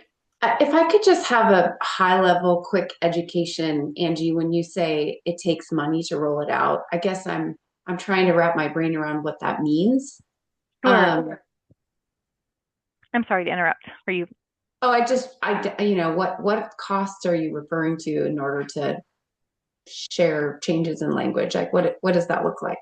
Sure. No, and I defer to Kelly on this, who's done more work more recently than I have on this specifically. But essentially, the work that we did in 2024 and 2025 was sort of in addition to our regular jobs, right? Kelly and I are regional representatives and have an existing job description that does not include this. And so we sort of took this on as a side project with a small amount of dedicated funds from the legislature that came with the bill so that we could expand our scope of duties, if you will. And in order for us to continue doing that, we would need additional capacity. It definitely was a lesson learned that this was a bigger conversation we anticipated, and we needed more capacity to do it, to honor it fully and get it done well. So it was our hope that we would get that additional capacity to have a dedicated staffer that focused on it. Like Kelly said, we're continuing to do the pieces that we can that fit within our existing scope. And Kelly, I feel like I should turn it over to you to elaborate on those. Yeah, the bill that would have directed DLCD to do that model code and guidance work and kind of roll it out more formally was HB 3496. DLCD was neutral on that bill, I believe. Alyssa, correct me if I'm wrong. So we provided a fiscal of how much that would cost us to do. And just unfortunately that bill didn't pass. And so we're ready and willing to engage in conversations if that were to come back as another bill in future sessions. I'd add that model codes typically come with technical advisory committees and quite a bit of internal work and coordination within DLCD to make sure that we're not, that all of the layers of how everything works are vetted, and there's no inadvertent oversights or missed opportunities. And so it sounds simple to write a model code, but it's really not as simple as we'd like it to be. I think it's fair to say every jurisdiction has slightly different code. They all stem from the Oregon Land Use Program, but everybody's got something slightly different. And I think it really comes down to the details of how each jurisdiction works with their building departments and their on-site programs and other partners for the implementation of their code, and trying to make a model code that works for everyone is just nuanced and would take some time. Right. Well, thank you guys so much for sharing. And again, I think we want to be helpful. As Robin was saying, this is one of those barriers that pops up when we're talking in community. And so please, as we sort of move forward, we do want to see, I think, recommendations implemented and to be a partner in helping move that conversation forward. So please continue to sort of stay connected with us or Gabby, and we'll figure out some next steps together. Thank you again. Thanks so much. Thank you. Thank you for your time. All right, Council, we're going to move on to hearing from our interim Early Learning System Director, Carrie, that we all know very well, who is stepping in for Alyssa while she is out on maternity leave. And so, Carrie, I'll turn it over to you to give us an update on DELC's priorities on early learning and care moving forward. Yeah, it's great to be with all of you today in this hopefully temporary role. I'm looking forward to Alyssa joining us in January. What I thought I would do is provide an update on childcare with a particular focus on the federal impacts as we kind of go forward in the next coming months. So I just want to remind ourselves about the economics of Oregon families with children. There are more than 240,000 children in Oregon from birth through age 5. 39% of children in this age group live in rural Oregon, and about 40% live in urban areas, according to the 2023 census. With more than 2/3 of parents in the workforce, families need childcare, as we definitely have been discussing all along today. But 41% of Oregon families have noted that they could not find reliable care to the extent that their employment was impacted. And that, of course, part of our conversation today is that the cost of childcare is expensive and many families struggle to afford it. Oregon working families, on average, pay more than 15% of their monthly income toward childcare. I also want to update us on kind of where things stand on the current state of licensed childcare facilities. So we can go to the next slide, Gabby. The Childcare Licensing Division oversees licensing of all programs in Oregon for certified centers, certified family, and registered family childcare facilities. Right there, what they're thinking about is factors like facility type, their size, staff to child ratios, ensuring that each program can meet the standards for safe quality care. And it's important for us that what we're always considering is the dynamic between licensed capacity doesn't actually always mean what's available. While we have many licensed facilities, there can still be challenges with capacity to meet the growing demand for childcare in the workforce that our programs need. So as we look at these trends, I just wanted to put this back in front of us. I think Alyssa has shared it in the past, that when we look from 2019 to 2024, we saw a dip in capacity during the pandemic, but we're now seeing steady recovery. In fact, the number of licensed facilities and their capacity have been steadily increasing in Oregon. However, despite this growth, we know we continue to face significant supply challenges in meeting the needs of families.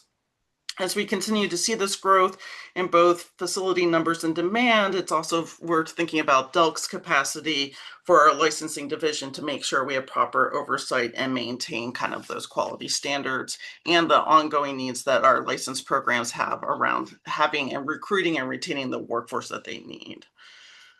So, maybe this is the next slide is a nice kind of summary of today's conversation about why business is involved and why we're focusing on it.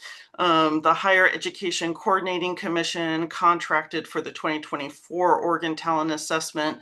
They cited childcare was one of the top 2 key industries necessary for Oregon's economy.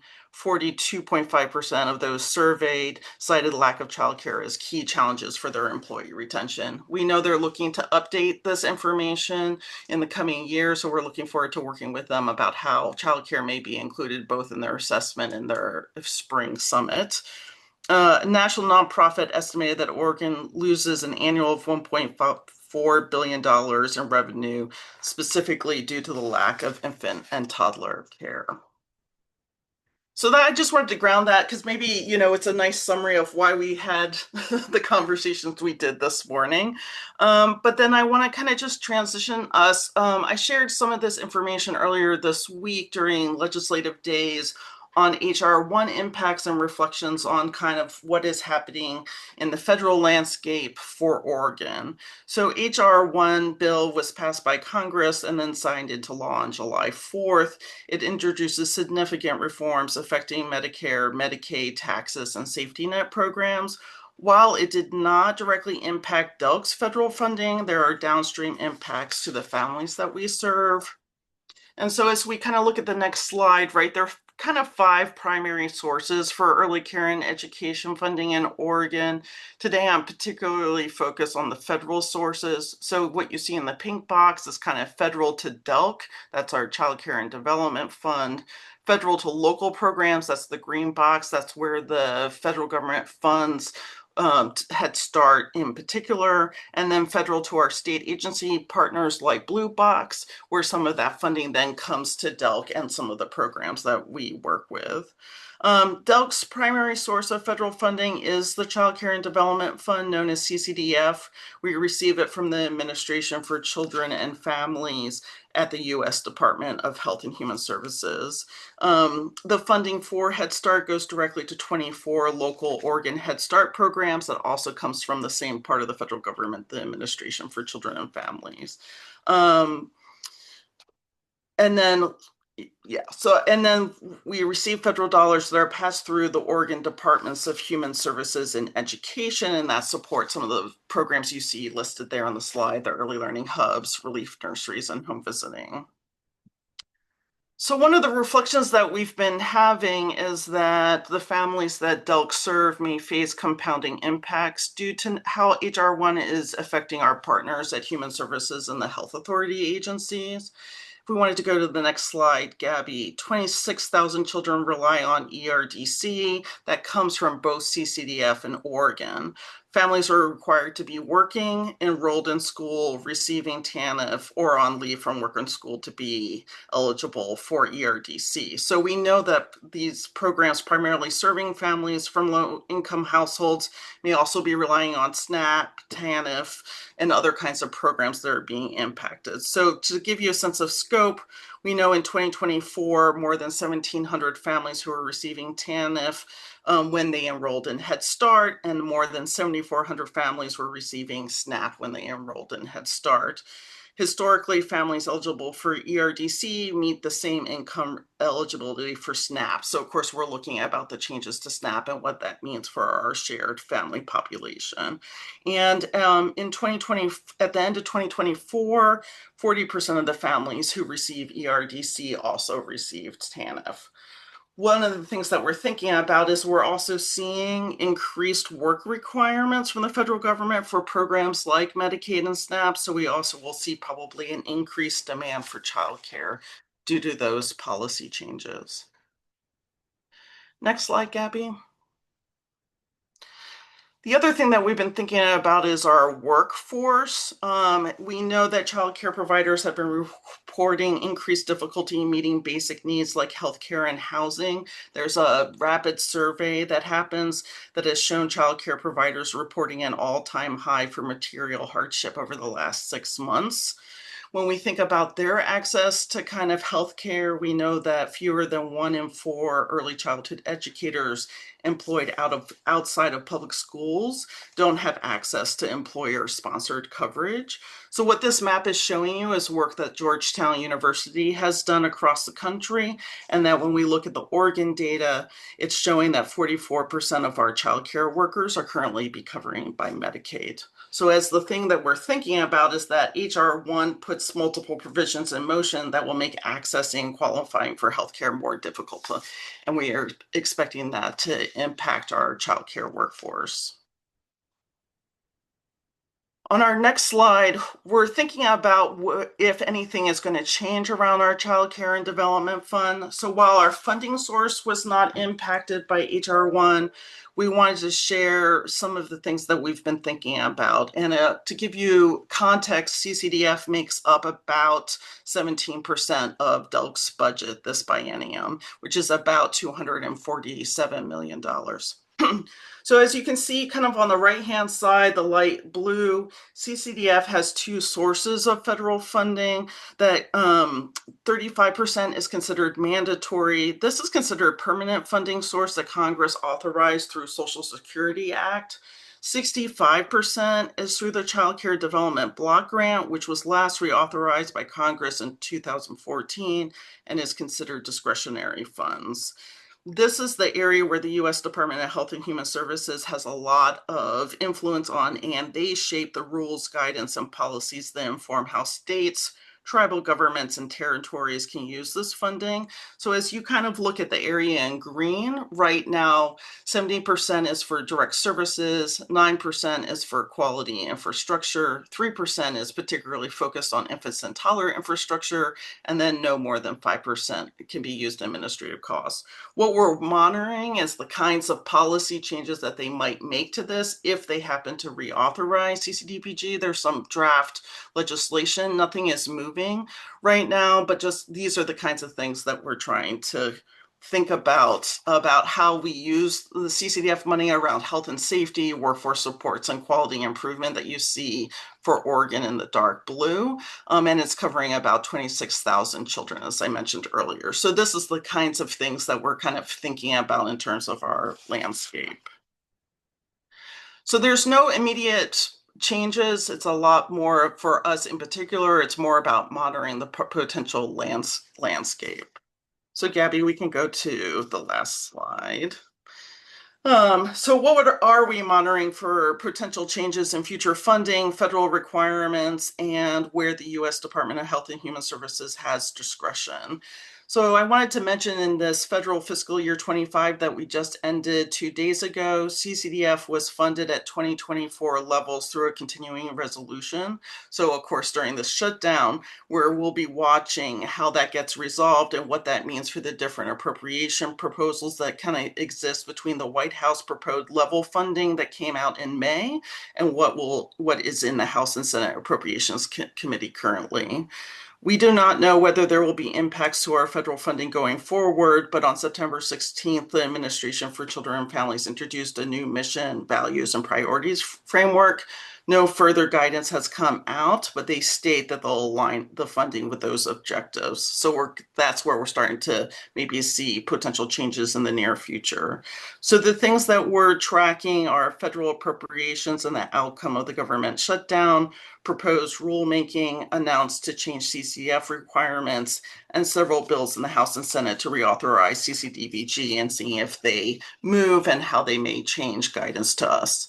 And then there's ongoing litigation surrounding data and citizenship records for public programs that we're also monitoring, as that may actually more impact Head Start than childcare, but is kind of part of our federal context. So that is kind of my update for now. Obviously, we have a lot of work going on internally. I think I mentioned the Child Care Caucus is looking to think about the next work. We're working with the governor's office on priorities in the next 2 years that are still being defined, but just wanted to give that kind of context that we're in as well. Questions for Carrie?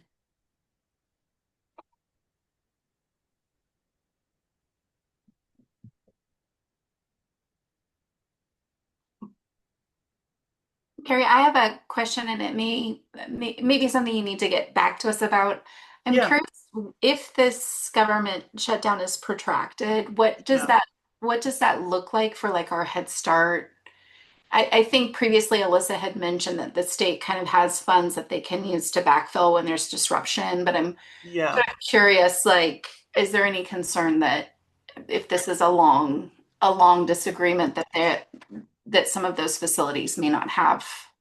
I can get back to you on the Head Start programs. There were no Head Start programs that were expecting updated contracts or funding in the month of October. What we're doing is reaching out to the community to find out about any programs that may be impacted with a November. So even if the shutdown lasts a month, we wonder about the staffing capacity to immediately turn over things quickly for our Head Start programs. So I think our team is currently looking at not necessarily backfill, but how they could use their state funding temporarily to bridge a gap. And so I can get back to you with more details around how that it will be developed with the Head Start programs and DELC going forward. I think right now we're not anticipating any immediate disruption on the DELC side of things. Obviously, if it's very protracted, we're working closely with the governor's office to continually assess and mitigate any potential impacts if the shutdown is prolonged. Right. Questions for Carrie? If not, hang in there, Carrie. That's all I can say. Yeah. Very interesting time. Yeah.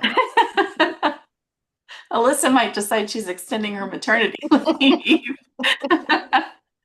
All right. Well, we, I think, are scheduled next to take our lunch break, and then we will be coming back to hear from DELC staff on 3 different rule sets that we can expect coming up in the coming months. So, Gabby, what time would you like us back? Yeah, I will give folks the full 30 minutes. So I'm gonna just have on my screen that we'll be back at 12:33. If folks are eating off camera when we're back, just send me a quick chat. And yeah, more than happy to let folks eat with their camera off once we get started at 12:33. All right, we'll see you all in about a half hour.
know we're all coming back.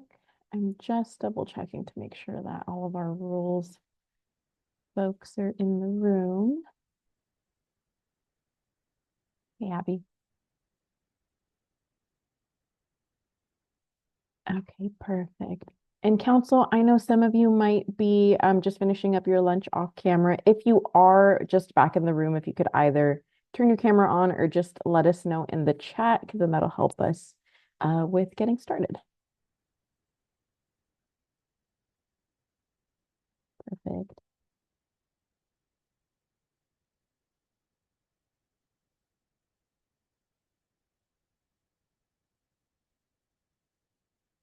Awesome. Peter is here. Same with Marie. And Subin is also.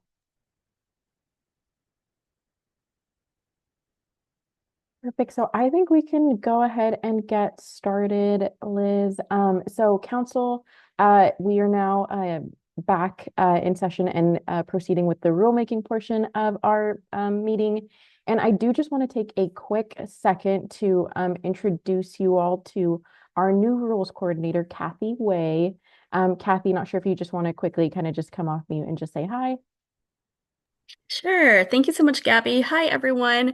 My name is Kathy Way. I use she and her pronouns, and I am about 3 months into this new role here at DELC as the Administrative Rules and Legislative Coordinator. Prior to this role, I was the Interim Government Affairs Manager, supporting our Government Affairs team during last session.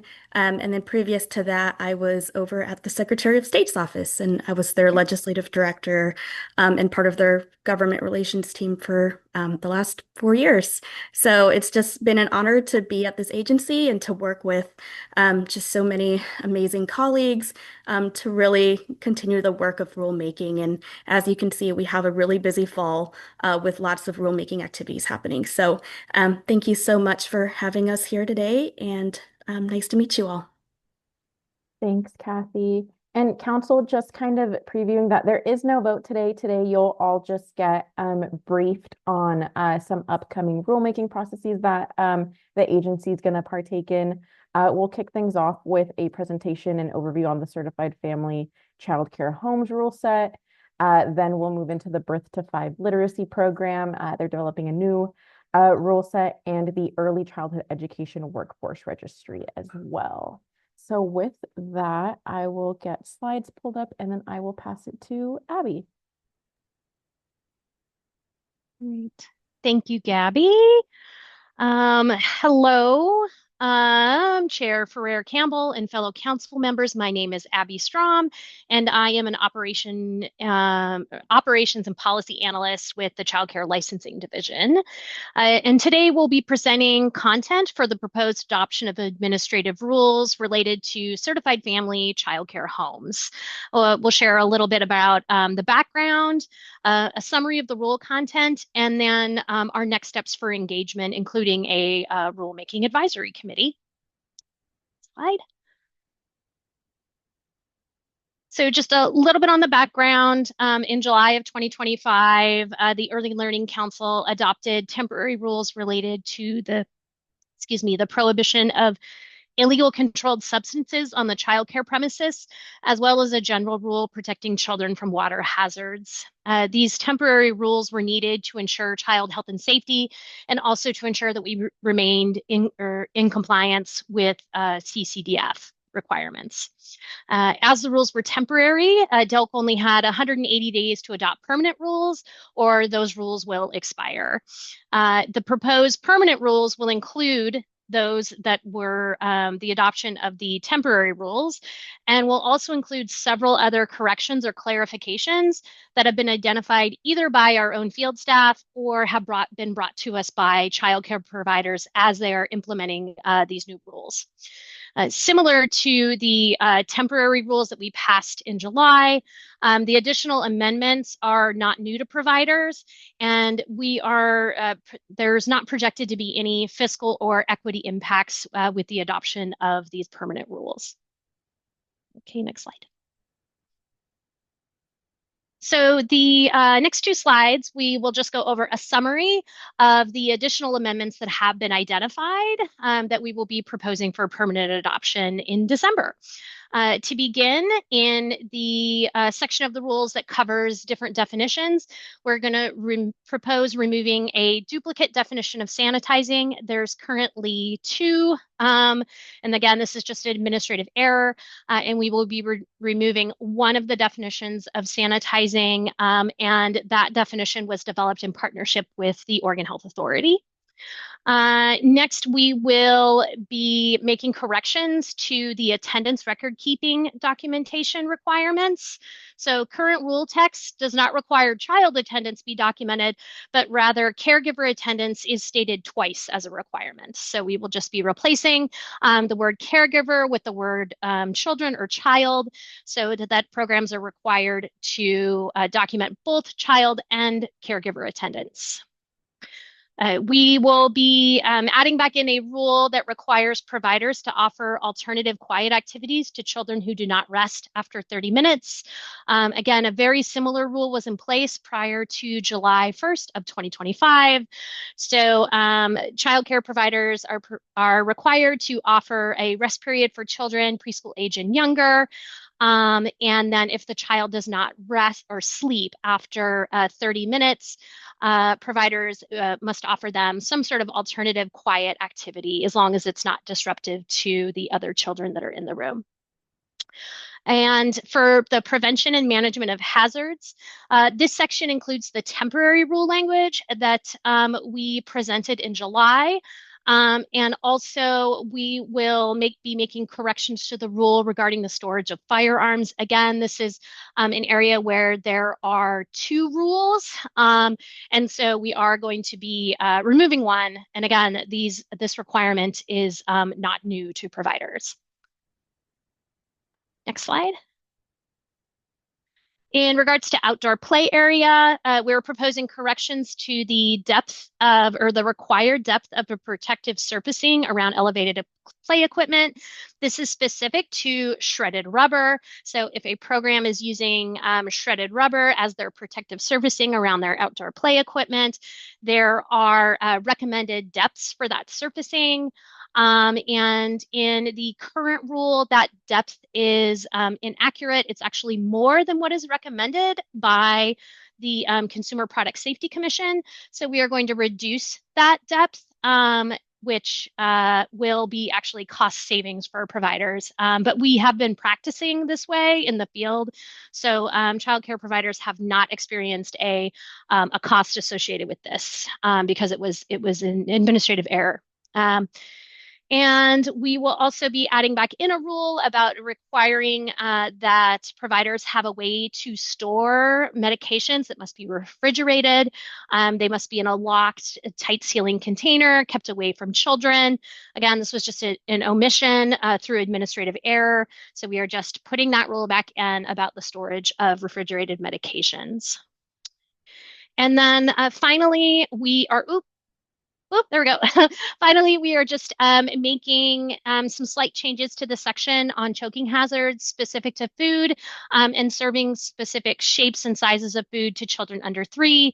That rule language aligns with best practice from that we took from Caring for Our Children, which is a set of nationally recognized best practices for care of young children. So those are the only amendments that we will be proposing in December. And then, so next slide. Impacts to providers. So really, again, these requirements existed prior to that big rule revision that happened in July 1, or they really provide clarification on some new requirements. And there are no fiscal or equity impacts have been identified. And just like with all of our other rule revisions, we will notify providers via postal mail and email of the updates, and then our staff will look to update any online resources and the rule books with this new language. Next. our engagement for these rule sets, we will be hosting a rulemaking advisory committee. We're only projected to have one meeting since these changes are pretty minor. And that will be held next Tuesday. And then we will be presenting at the next meeting just some information about the RAC and the RAC participants. And then we will host a public comment period, which is open now through the end of November. And then the public hearing will actually be on November 12th. It just says November, but it is November 12th. And we will be back in December with a presentation just on the RAC, and then any feedback received, and then any of the agency's response to that feedback. These rules will take effect on January 1 of 2026, which will be well within the 180-day timeline for those temporary rules that are set to expire. Okay, and I think that's it. Questions for Abby? Looks like it's straightforward. No questions. Thanks, Abby. All right, thank you, and see you in December. See you in December. Okay, and up next, I'd like to introduce Liz Hauk. She's the Early Literacy Policy Analyst. Lauren Sigmund is one of DELC's preschool specialists, and then Luciana Ribeiro is a Early Literacy Program Analyst, and they're here to really kind of just walk through a new rule set that we're proposing for the Birth Through 5 program. So I will hand it off to you guys. Thank you, Gabby. Good afternoon, Chair Farrar Campbell and members of the council. And my name is Liz Hauk. I use she, her pronouns, and I'm the Early Literacy Policy Analyst, as Gabby mentioned, and joined by Lauren and Luciana, who'll say hello throughout the presentation. And we're here to give you an update on where we're at with the Birth Through 5 literacy rulemaking process. I'll pass it to Lauren. Thanks, Liz. Good afternoon. Lauren Sigmund, preschool specialist here at the Department of Early Learning and Care. Wanted to background and context for the rulemaking. In 2023, House Bill 3198 was passed to support the Early Literacy Success Initiative, which outlined funds for both the Department of Education and DELC to support literacy for children across Oregon, and community supports as well as family engagement to support those literacy efforts. As part of that legislation, DELC was required to submit a Birth Through 5 literacy plan outlining strategies for statewide support and engagement around supporting the community, families, and children 0 to 5 in that initiative. And then I'm going to dive into what those strategies were that we outlined in the plan. I'm on the next slide. So we have 3 buckets of work essentially within the Birth Through 5 literacy plan. Goal number 1 being supporting the programs and the workforce. This is being done through a couple different avenues, supporting DELC's current programs and efforts already underway that DELC currently funds, as well as the expansion and update of the Early Learning and Kindergarten Guidelines. As some of you may be aware, those were first published about 10 years ago. So these literacy funds will help us realign those to updates that have happened over the last decade, as well as add in 0 to 3 guidelines for our youngest learners, and work with our colleagues at ODE to align our literacy standards and expectations, as well as best practices for providers and K2 teachers in supporting young learners. Goal 2 is around engaging families. You'll see connections to the Dolly Parton Imagination Library, continuing to work with our hubs and their community efforts to support literacy, as well as support to home visiting programs that DELC already currently funds, like the Relief Nurseries, Oregon Prenatal to Kindergarten, and Healthy Families Oregon.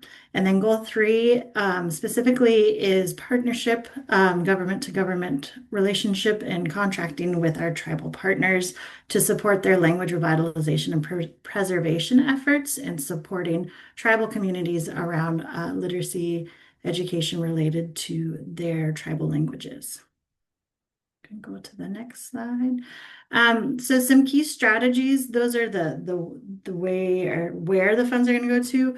But in order to best support those that are being funded, it was really important to us and what we heard from community through feedback efforts that we are supporting current programs. So rather than standing up a standalone program, investing to expand and enhance our current programming that we would know is already doing great work in supporting families and young children around literacy. Implementation methods that are reducing burden. So these are non-competitive funds. They are being released to either current DELC programs already receiving funding in one of those strategy areas, or through tribal consultation and a Dear Tribal Leader letter process, which was the first time we were able to use that strategy in government to government contracting with tribal partners. In an effort to reduce that burden. And rather than having competitive funds, allowing our current grantees and tribal partners to access them more efficiently. And it will also focus on developing needed resources. So we heard a lot around supporting literacy for languages other than English, or children that are bilingual or trilingual, as well as culturally responsive training for those in the workforce that may have other language needs or not have access to training or professional development related to literacy currently. I'm gonna pass it over, I think, to Liz. Me. Yeah, so kind of looking forward to where we're at with our rule set development. Just want to highlight that, as Lauren mentioned, this initiative is multifaceted. So a goal of this rule set is to really establish a single comprehensive set of rules that can clearly define the purpose of the Birth Through 5 literacy plan and the funds. And we're hoping that this unified framework can really provide streamlined guidance about how funding will be administered across both grants and contracts.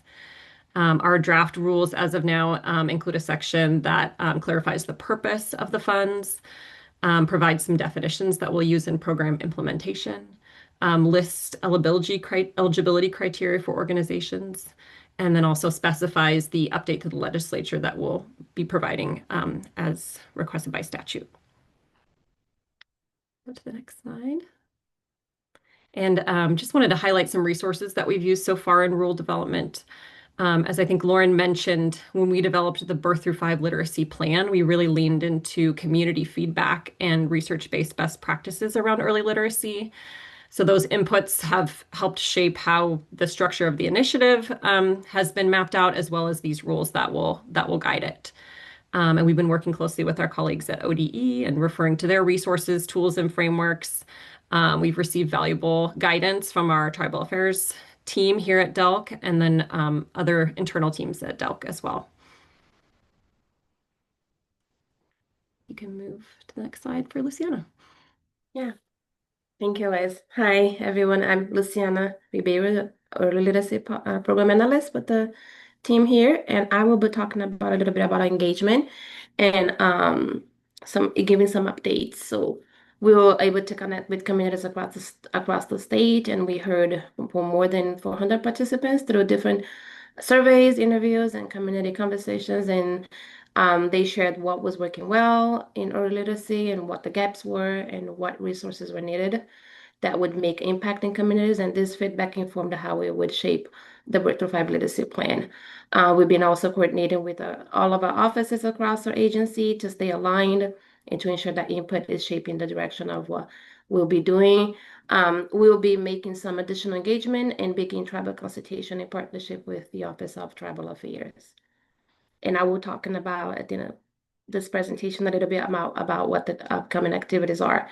And we've done some additional engagement in the next slide, and I'll pass it on to Liz. Thanks. I'll just highlight our upcoming Rules Advisory Committee meeting. We received a really strong response to our call for applications to the committee, which is exciting. And we've selected 15 participants that are from all across Oregon, and they represent a really diverse mix of voices. They include representatives from DELC-funded programs that will touch the Birth Through 5 initiative, representatives from tribal nations, parents and families of young children that are invested in their early literacy development, and community organizations that are connected to early literacy in Oregon as well. So we're really excited to have such a well-rounded group at the table, and we'll share more about that feedback when we come back to your December meeting. All right, and here is a timeline, looking ahead, what are some key activities that in the rulemaking process, that we will ensure that it's transparent and that community voices are included before the rules go into effect. So that is October 9th, we'll be hosting the Rulemaking Advisory Committee, and we will meet to review and then provide some input on the draft rules. Then we will host a public hearing October 27th, and that's another space that we will create for anyone to share their comments directly to us. The public comments now open and it remain open until the end of this month, so we can capture as much feedback as we possibly can. And after that, we will be back on December 10th here again and to this meeting. And if approved, the rules will take effect on January 1st of 2026. Thank you. On the next slide. Great. Council members, do you have any questions on the birth through 5 literacy rules? Subin. I will be at the Rules Advisory Committee meeting. I'm really looking forward to it. One of the things that I know we're here to talk about rules today, but I was looking at the Birth to 5 plan, and I feel like the activities that I'm seeing mapped out on that timeline, we can get to things around who's eligible, get professional development underway. But in the bill, it also talks about coaching. And I don't know where that's at. Where is coaching? And so just wanted to call that out.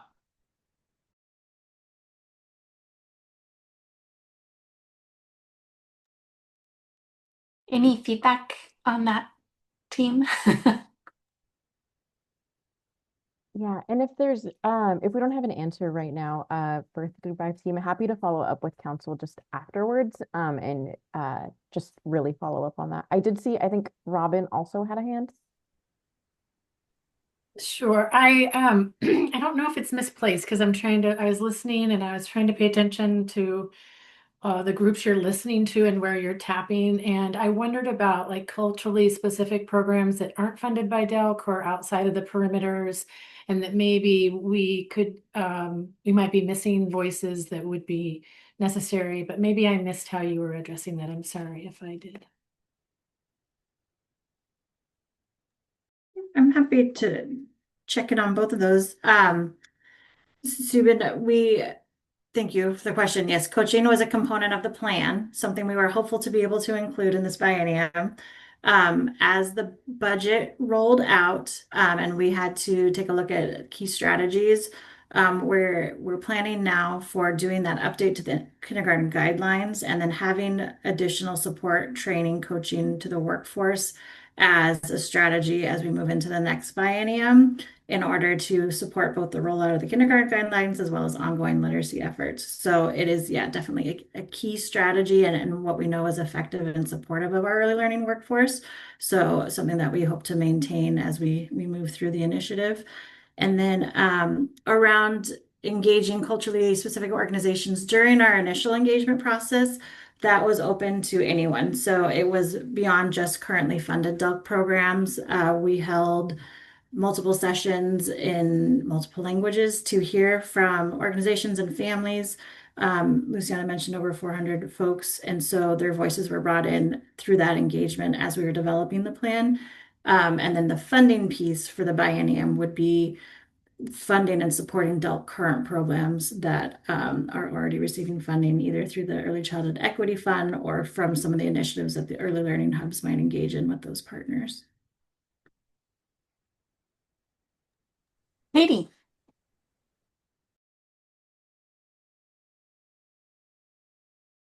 Oh, Katie, you're muted.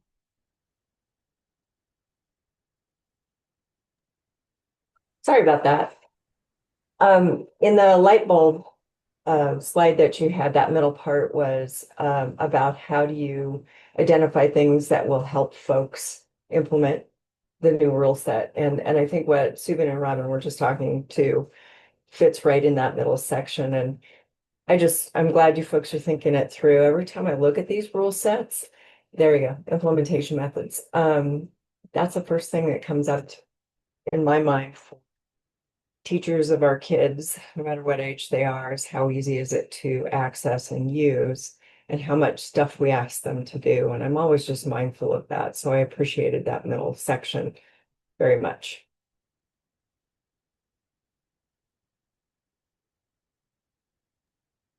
Not a question, just a comment. Thanks, Some Katie. feedback. Any additional questions or feedback?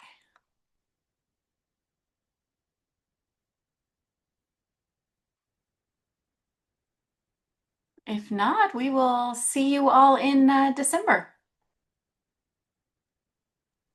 Oh, wait, no. Yeah, thanks, Liz. Sorry, I thought Yeah. I misunderstood. I was like, no, we're not ending it. We have one more rule set. Just the Delk staff for Birth to 5. Yeah, We'll no, see you in thank you. December. Yeah. Council, you're not off the hook yet.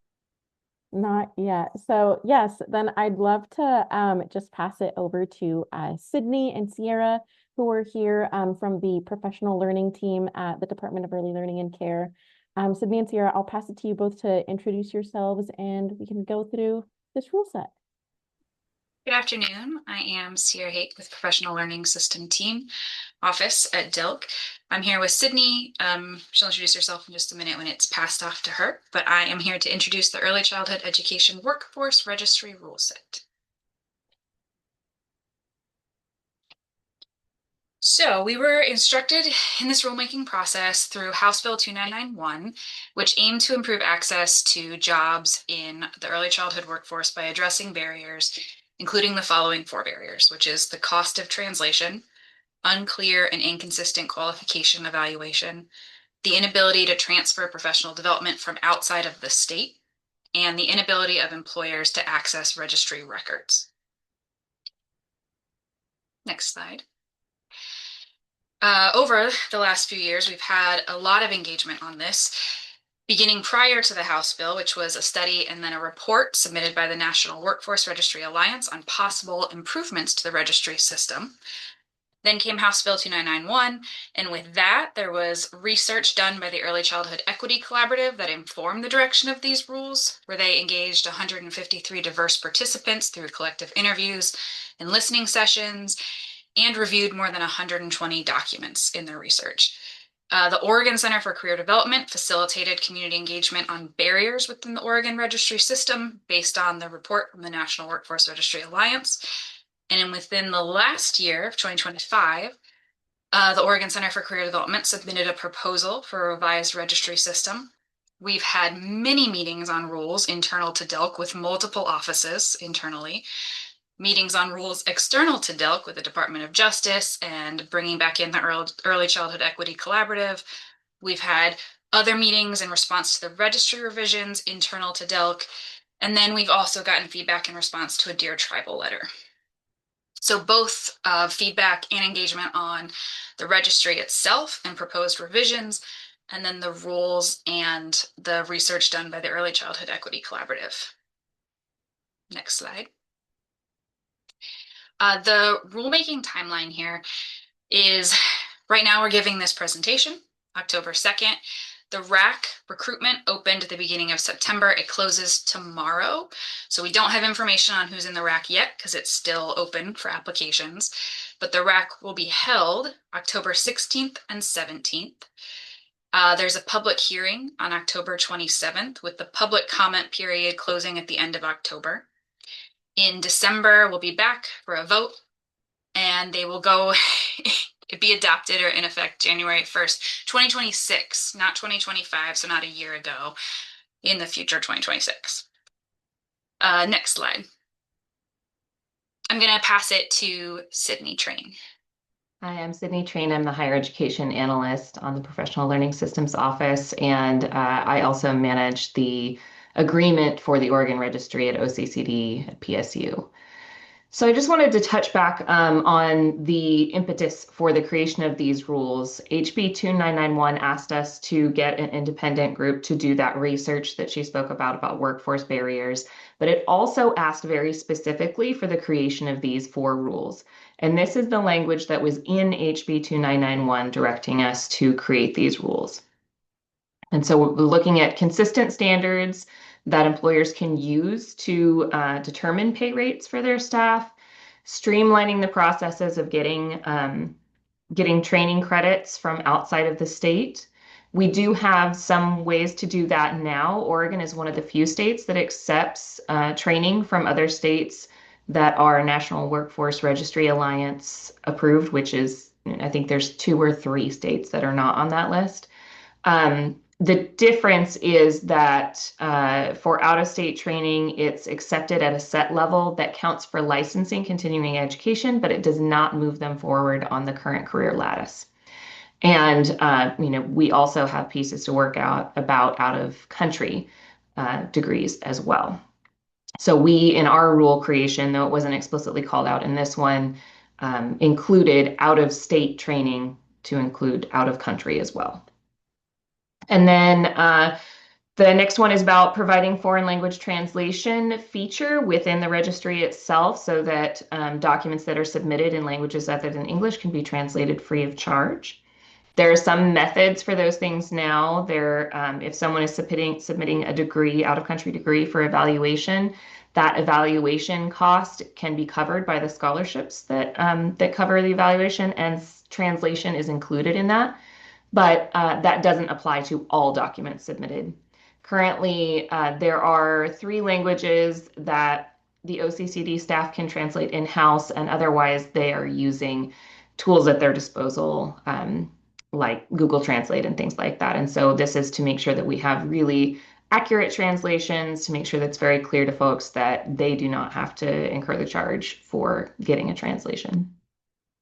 And then the last one is something that we've heard very frequently from the field, that directors in the past submitted bulk training on the provider's behalf when we used to turn in paper documents.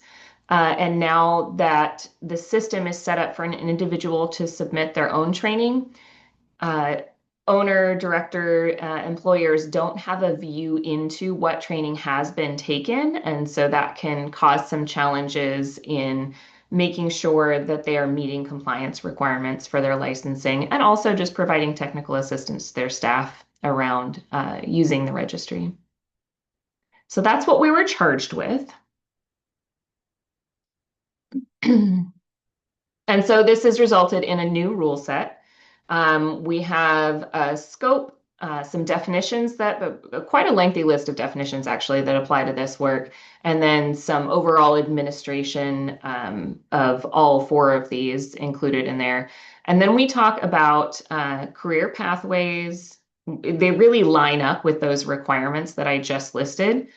Career pathways really aligned with work that was already started around the registry revision, the revision of our current career lattice.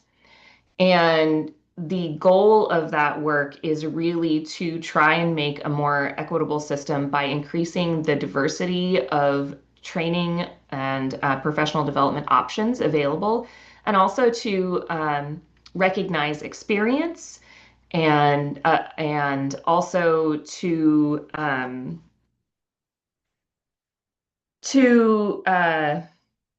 ensure that that there are pathways to the higher levels of that career lattice and career pathways for anyone who is interested in pursuing this work. Foreign language translation, that one's pretty straightforward. We're going to make sure that we do that. We're going to make a system to do that. So that one's pretty cut and dry on the surface. We have to figure out, all of the details of implementing that, but we are committed to making sure that that happens. Same with verifying out-of-state professional development. We are going to make sure that that happens. We've had some beginning conversations about what that looks like, but we'll work out the details. And then training record access as well. We want to make sure that there is permission from the professional for their employer to view their records. There are some FERPA implications there, especially with the data being housed at a university. So we just want to make sure that we are sharing the appropriate level of data, and that we have permission from the professional themselves, and also that employers are able to see what their staff have done, so they're not having to request records from licensing or wait to get those from licensing and then have a gap between their renewal period. So those are what we've worked on. I want to talk a little bit about the considerations. Quite a few of those that you heard me say are things that have a lot of pieces to them, particularly the career lattice.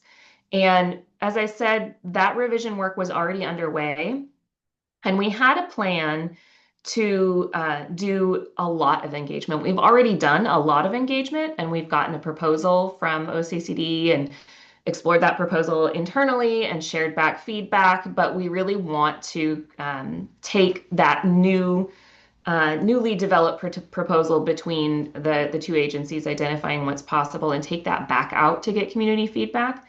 So these rules are a demonstration of the things that we can say now, and there are elements that are going to be included that we need more community feedback on to make sure that there aren't any unintended consequences and that we're supporting providers the best we can.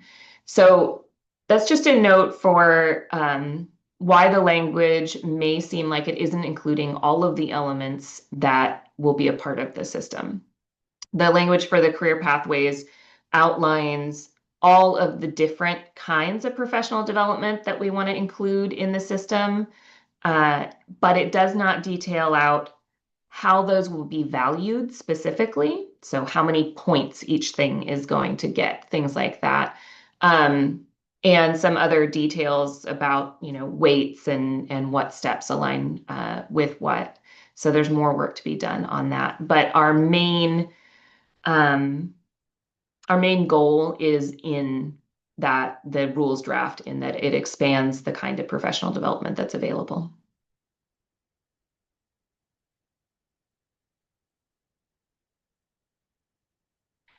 And so there's the statute again that led to this career pathways one. The Oregon Registry has been around for 28 years and has had a fairly rigid structure. We do in Oregon have more pathways, in that not all of our pathways are specifically higher education than some other states do. However, there are still levels that people without access to those things really just can't get to. And we have had consistent issues with not having enough access to trainings in multiple languages and other barriers for people to access the training that would move them up on that career lattice. And we know that there are elements that both are proven through research to be more effective to implement classroom practices than training are, and also have understand that there are things like speaking multiple languages and cultural knowledge that contribute to the quality of a classroom that should be acknowledged, and years of experience as well. So we're including those.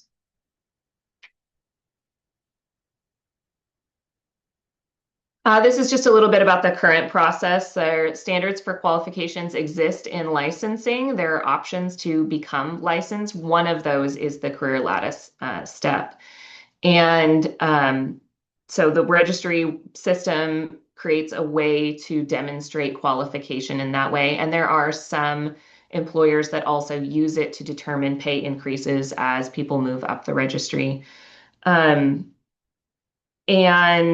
the current system, as I'm sure most of you have heard, because it's been conversations that have been happening for a really long time, the system for approving trainings and getting things into the system is rigid. It is complex. It does not meet everyone's needs. It does not encompass the entirety of what we know demonstrates best practice in classrooms.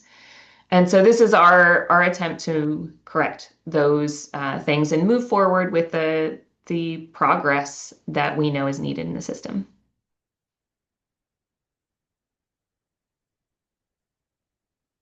This image here is what was in the draft recommendations, but there are all of these elements included in the draft language, and it's listed as including but not limited to. One of the really nice things that we liked about this proposal from the Oregon Center for Career Development is that because this is a circle, as we identify additional ways to move up on the registry, additional endorsements or credentials or expansion and creation of new continuous professional development methods, we can expand this circle. And it doesn't have to go and necessarily change rule, and we can just continue to expand.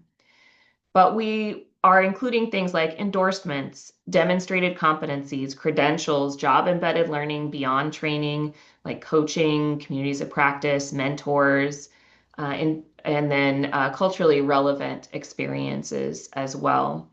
The section there in the proposal says tribal work experience, and during that Dear Tribal letter exchange, some of the feedback that we got there was that that will reflect more tribal knowledge than tribal experience. It's not experience in a tribal facility, though it could include that. Because the language we put in there indicates that the tribe should be the one to develop the letter that certifies that qualification, and OCCD is just the acceptor and translating that into the points on in the registry, but not determining what qualifies. There are several things on here that we haven't figured out what it's going to look like. We would like to see more ways to demonstrate competency than observation, so that we can ensure that that's accessible to as many people as possible. We're in the process of adopting the NAUYC competencies, and so those are some of the competencies that would be recognized there, but we've also included things like the Oregon Ask competencies for school age. Hours of work experience, that's something that we've heard nationally is a big ask.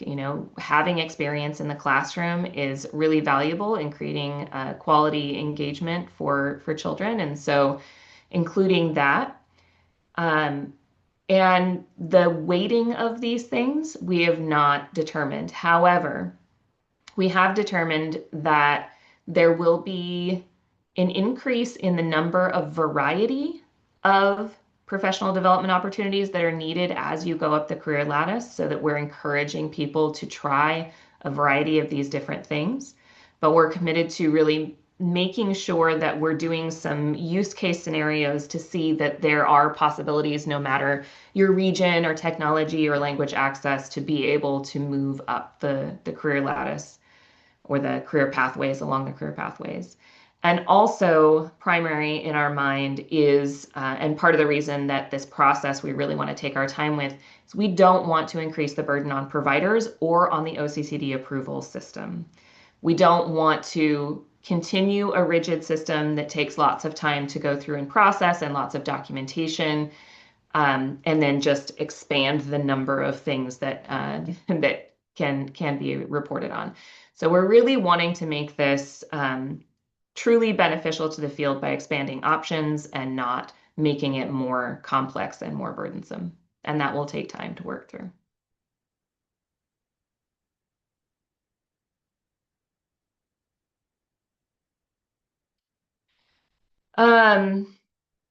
So these are some of the things we're looking at. Quantifiable lived experience equivalent to meet a combination of education experience. So really looking at valuing those things, both of those things.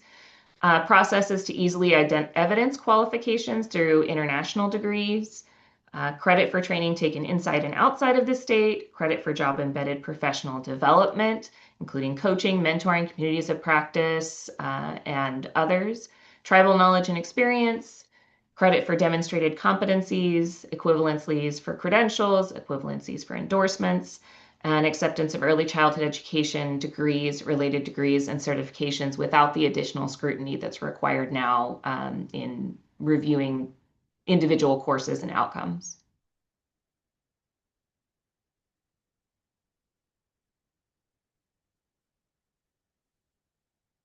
I think that's the last slide. Are there any questions or thoughts from anyone? It's a big topic, and that's why we have 2 days. I'm hoping that 2 days is enough for our Rules Advisory Committee, because there's a lot to dig into there. Robin, let's start with you first. Thank you. Thank you for that presentation. I'm excited to hear about the revisions, and I love the outside the box examples that you're giving of how to honor people's experience and backgrounds for quality. And the registry is an individual career Yes. Ladder. And Spark is over here, and it's a program designation of quality. Correct. At Western Oregon. And so there's something about how both of them are connected in many ways, and the things that we're looking to do in Spark, I think, are similar in the outside the box in the ways that we think about people and culture and community. So could you speak a little bit to, is there any connection there being made of people working together simultaneously, because they seem hand in hand? Yeah, I mean, we are, so the Spark team was on the internal team that worked on these rules with us, and we'll continue to engage with them about where that alignment is. Some of the pieces that I see aligning are that, a goal for Spark might be increasing qualifications of staff, and then the goals will directly relate to this registry and some of the resources that are being used in Spark to support program goals are the same things that will receive credit in the system through this new process. Subin. Hey, Sydney. So two comments and a question. So my first comment is there's something that I worry about, and I may not need to be worried, but what I worry about is that the original intention behind the registry, the problem that it was trying to solve, is still a problem, which is we needed to define our profession in order to make an argument that we deserve better compensation, right? That was the original idea behind the registry. And I hope we don't lose that idea of we need to define our profession. And an analogous field that we were pointing to was nursing. Nursing figured out how to say, hey, we are professionals. Here's the body of work that we need to do in order to show up and go to work, and we deserve this pay, right? And so I don't want to lose that. That's my first comment. My second comment is I suspect when you showed me the wheel, I was putting on my Oregon registry hat when I used to work there. And I was like, how do you document all of those different things, and who is going to check the documentation of all of those different things? Yeah. So I hope as part of the rules advisory that they not just discuss what should we accept and stuff like that, but look at the training and education criteria, which right now is 1 to 2 pages, and people are complaining about that, right? If we have a 20, 30-page training and education criteria document where everyone has to remember what kinds of documentation they need to send in to get their things fulfilled, I think people are going to hate the new system more than the older system. And I forgot what my question was, but those are my 2 comments. All right. Yeah, Subin, I really truly think it's going to take at least a year to figure out all the documentations pieces, because I really don't want to make it more complex. There's parallel processes right now looking at the training and trainer system and revising that as well. And I can't really speak for that that work, but from the conversations I've had, the primary thoughts around that revision is to like some of the things in here, rely on the expertise of those that are providing the professional development to acknowledge that happened. So, for example, in this we talk about not doing that deep dive of outcomes for higher education programs. We understand that the higher education programs have gone through rigorous standards and processes to identify that those are quality education pieces. So it's not OCCD's job to evaluate whether or not that's acceptable. It's their job to document that those things happened. And so I think a lot of the burden will be moved from the provider to, in some ways, the professional development provider, but we also want to revise that process, right? Because we want to make sure that we're not continuing the language and other barriers that are in place for the trainer approval system as well. So it has a lot of work. Yeah, and the CDA is in there. Didn't read your chat fast enough. Yeah, there are a lot of existing things, and as I said, since it's a circle, if we identify more, we can expand that. There will also need to be, I mean, this is a rippling system, right? There will need to be conversations with higher ed, and they've already been alerted to that, and we have a plan to work with them specifically to make sure that we're maintaining that connection between the registry and credit for prior learning in higher education. Marie. I'm going to say of the scope of knowledge of this, mine is minuscule. So pardon my question if it's not totally accurate, but I just wondered, we heard some great examples this morning from Vermont and Colorado. I know the topic is a little bit different, but related. And I just wondered if there are any, that wheel was complex. And so I just wondered if there were any other states that you're looking to and how they do this in order to see where there might be best practices that we could lean on. Yeah, the National Workforce Registry Alliance report really explored a lot of that. And then in addition, when the proposal was created by OCCD, they explored some of it. I would say the majority of states, to simplify their process, only accept higher education. So there are some serious cliffs in their systems in being able to meet the qualifications through the registry. There are many that are trying to think about how to incorporate lived experience because nationally that's a desire, but none that have really gotten there in a way that could support our implementation here. So a lot of people are working on these things, but there isn't one shining example that we can point to that really has it figured out. Any other questions, Council? I think the one question that maybe comes to my mind is I mean, obviously we have the rule set, which is its own project, but implementation, this looks like a massive, wild project. Mm-hmm.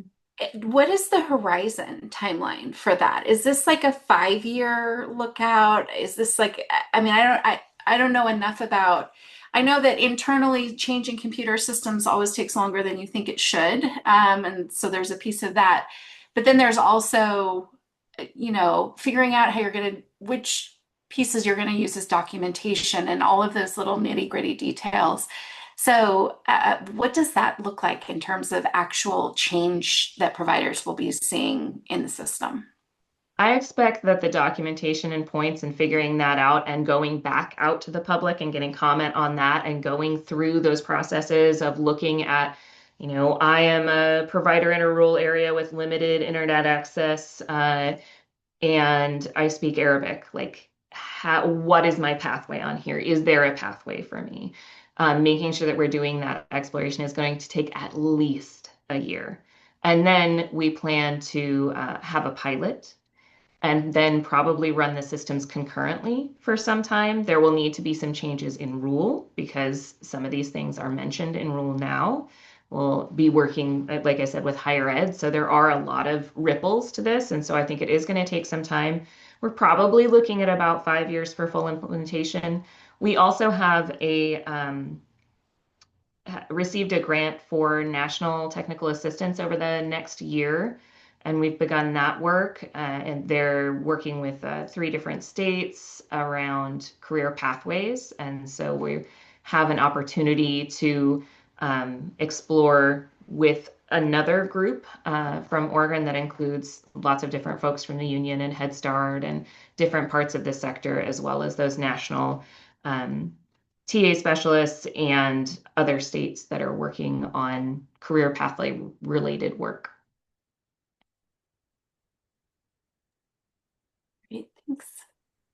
Other questions that folks want to ask?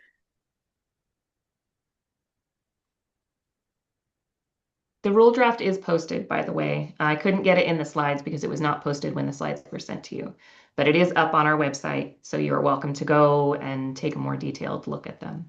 Yeah, Great. thanks, Sydney. You beat me to it. I was actually just going to share with council. We've been making some edits to our DELC website. And like Sydney mentioned, the notice of proposed rulemaking was not filed, so we didn't have the draft language to share with you when the packet went out last week.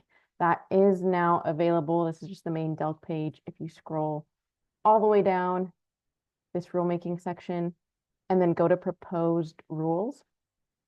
Sorry, I went to the wrong one. You'll be able to just expand and take a look at the notice of proposed rulemaking. The Zoom links to participate in the RACs are also here for all of the proposed rule sets. You'll note here that we do have something for ERDC. Council will be briefed on that rule set next month, just kind of a heads up. So there's no confusion as to why there's 4, and you were only briefed on 3 today.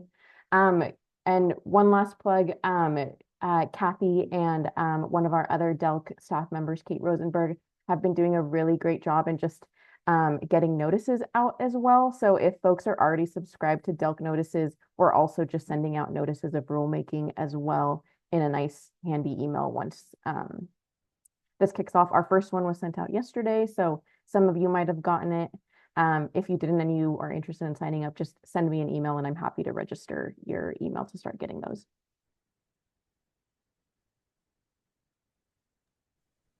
Great.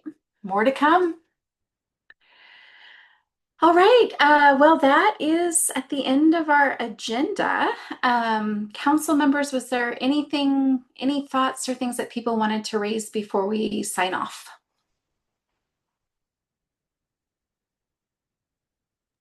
Just looking forward to the discussions later this month. Thank you for all the work that went into building the agenda, and it was a lot of information. I look forward to later this month too.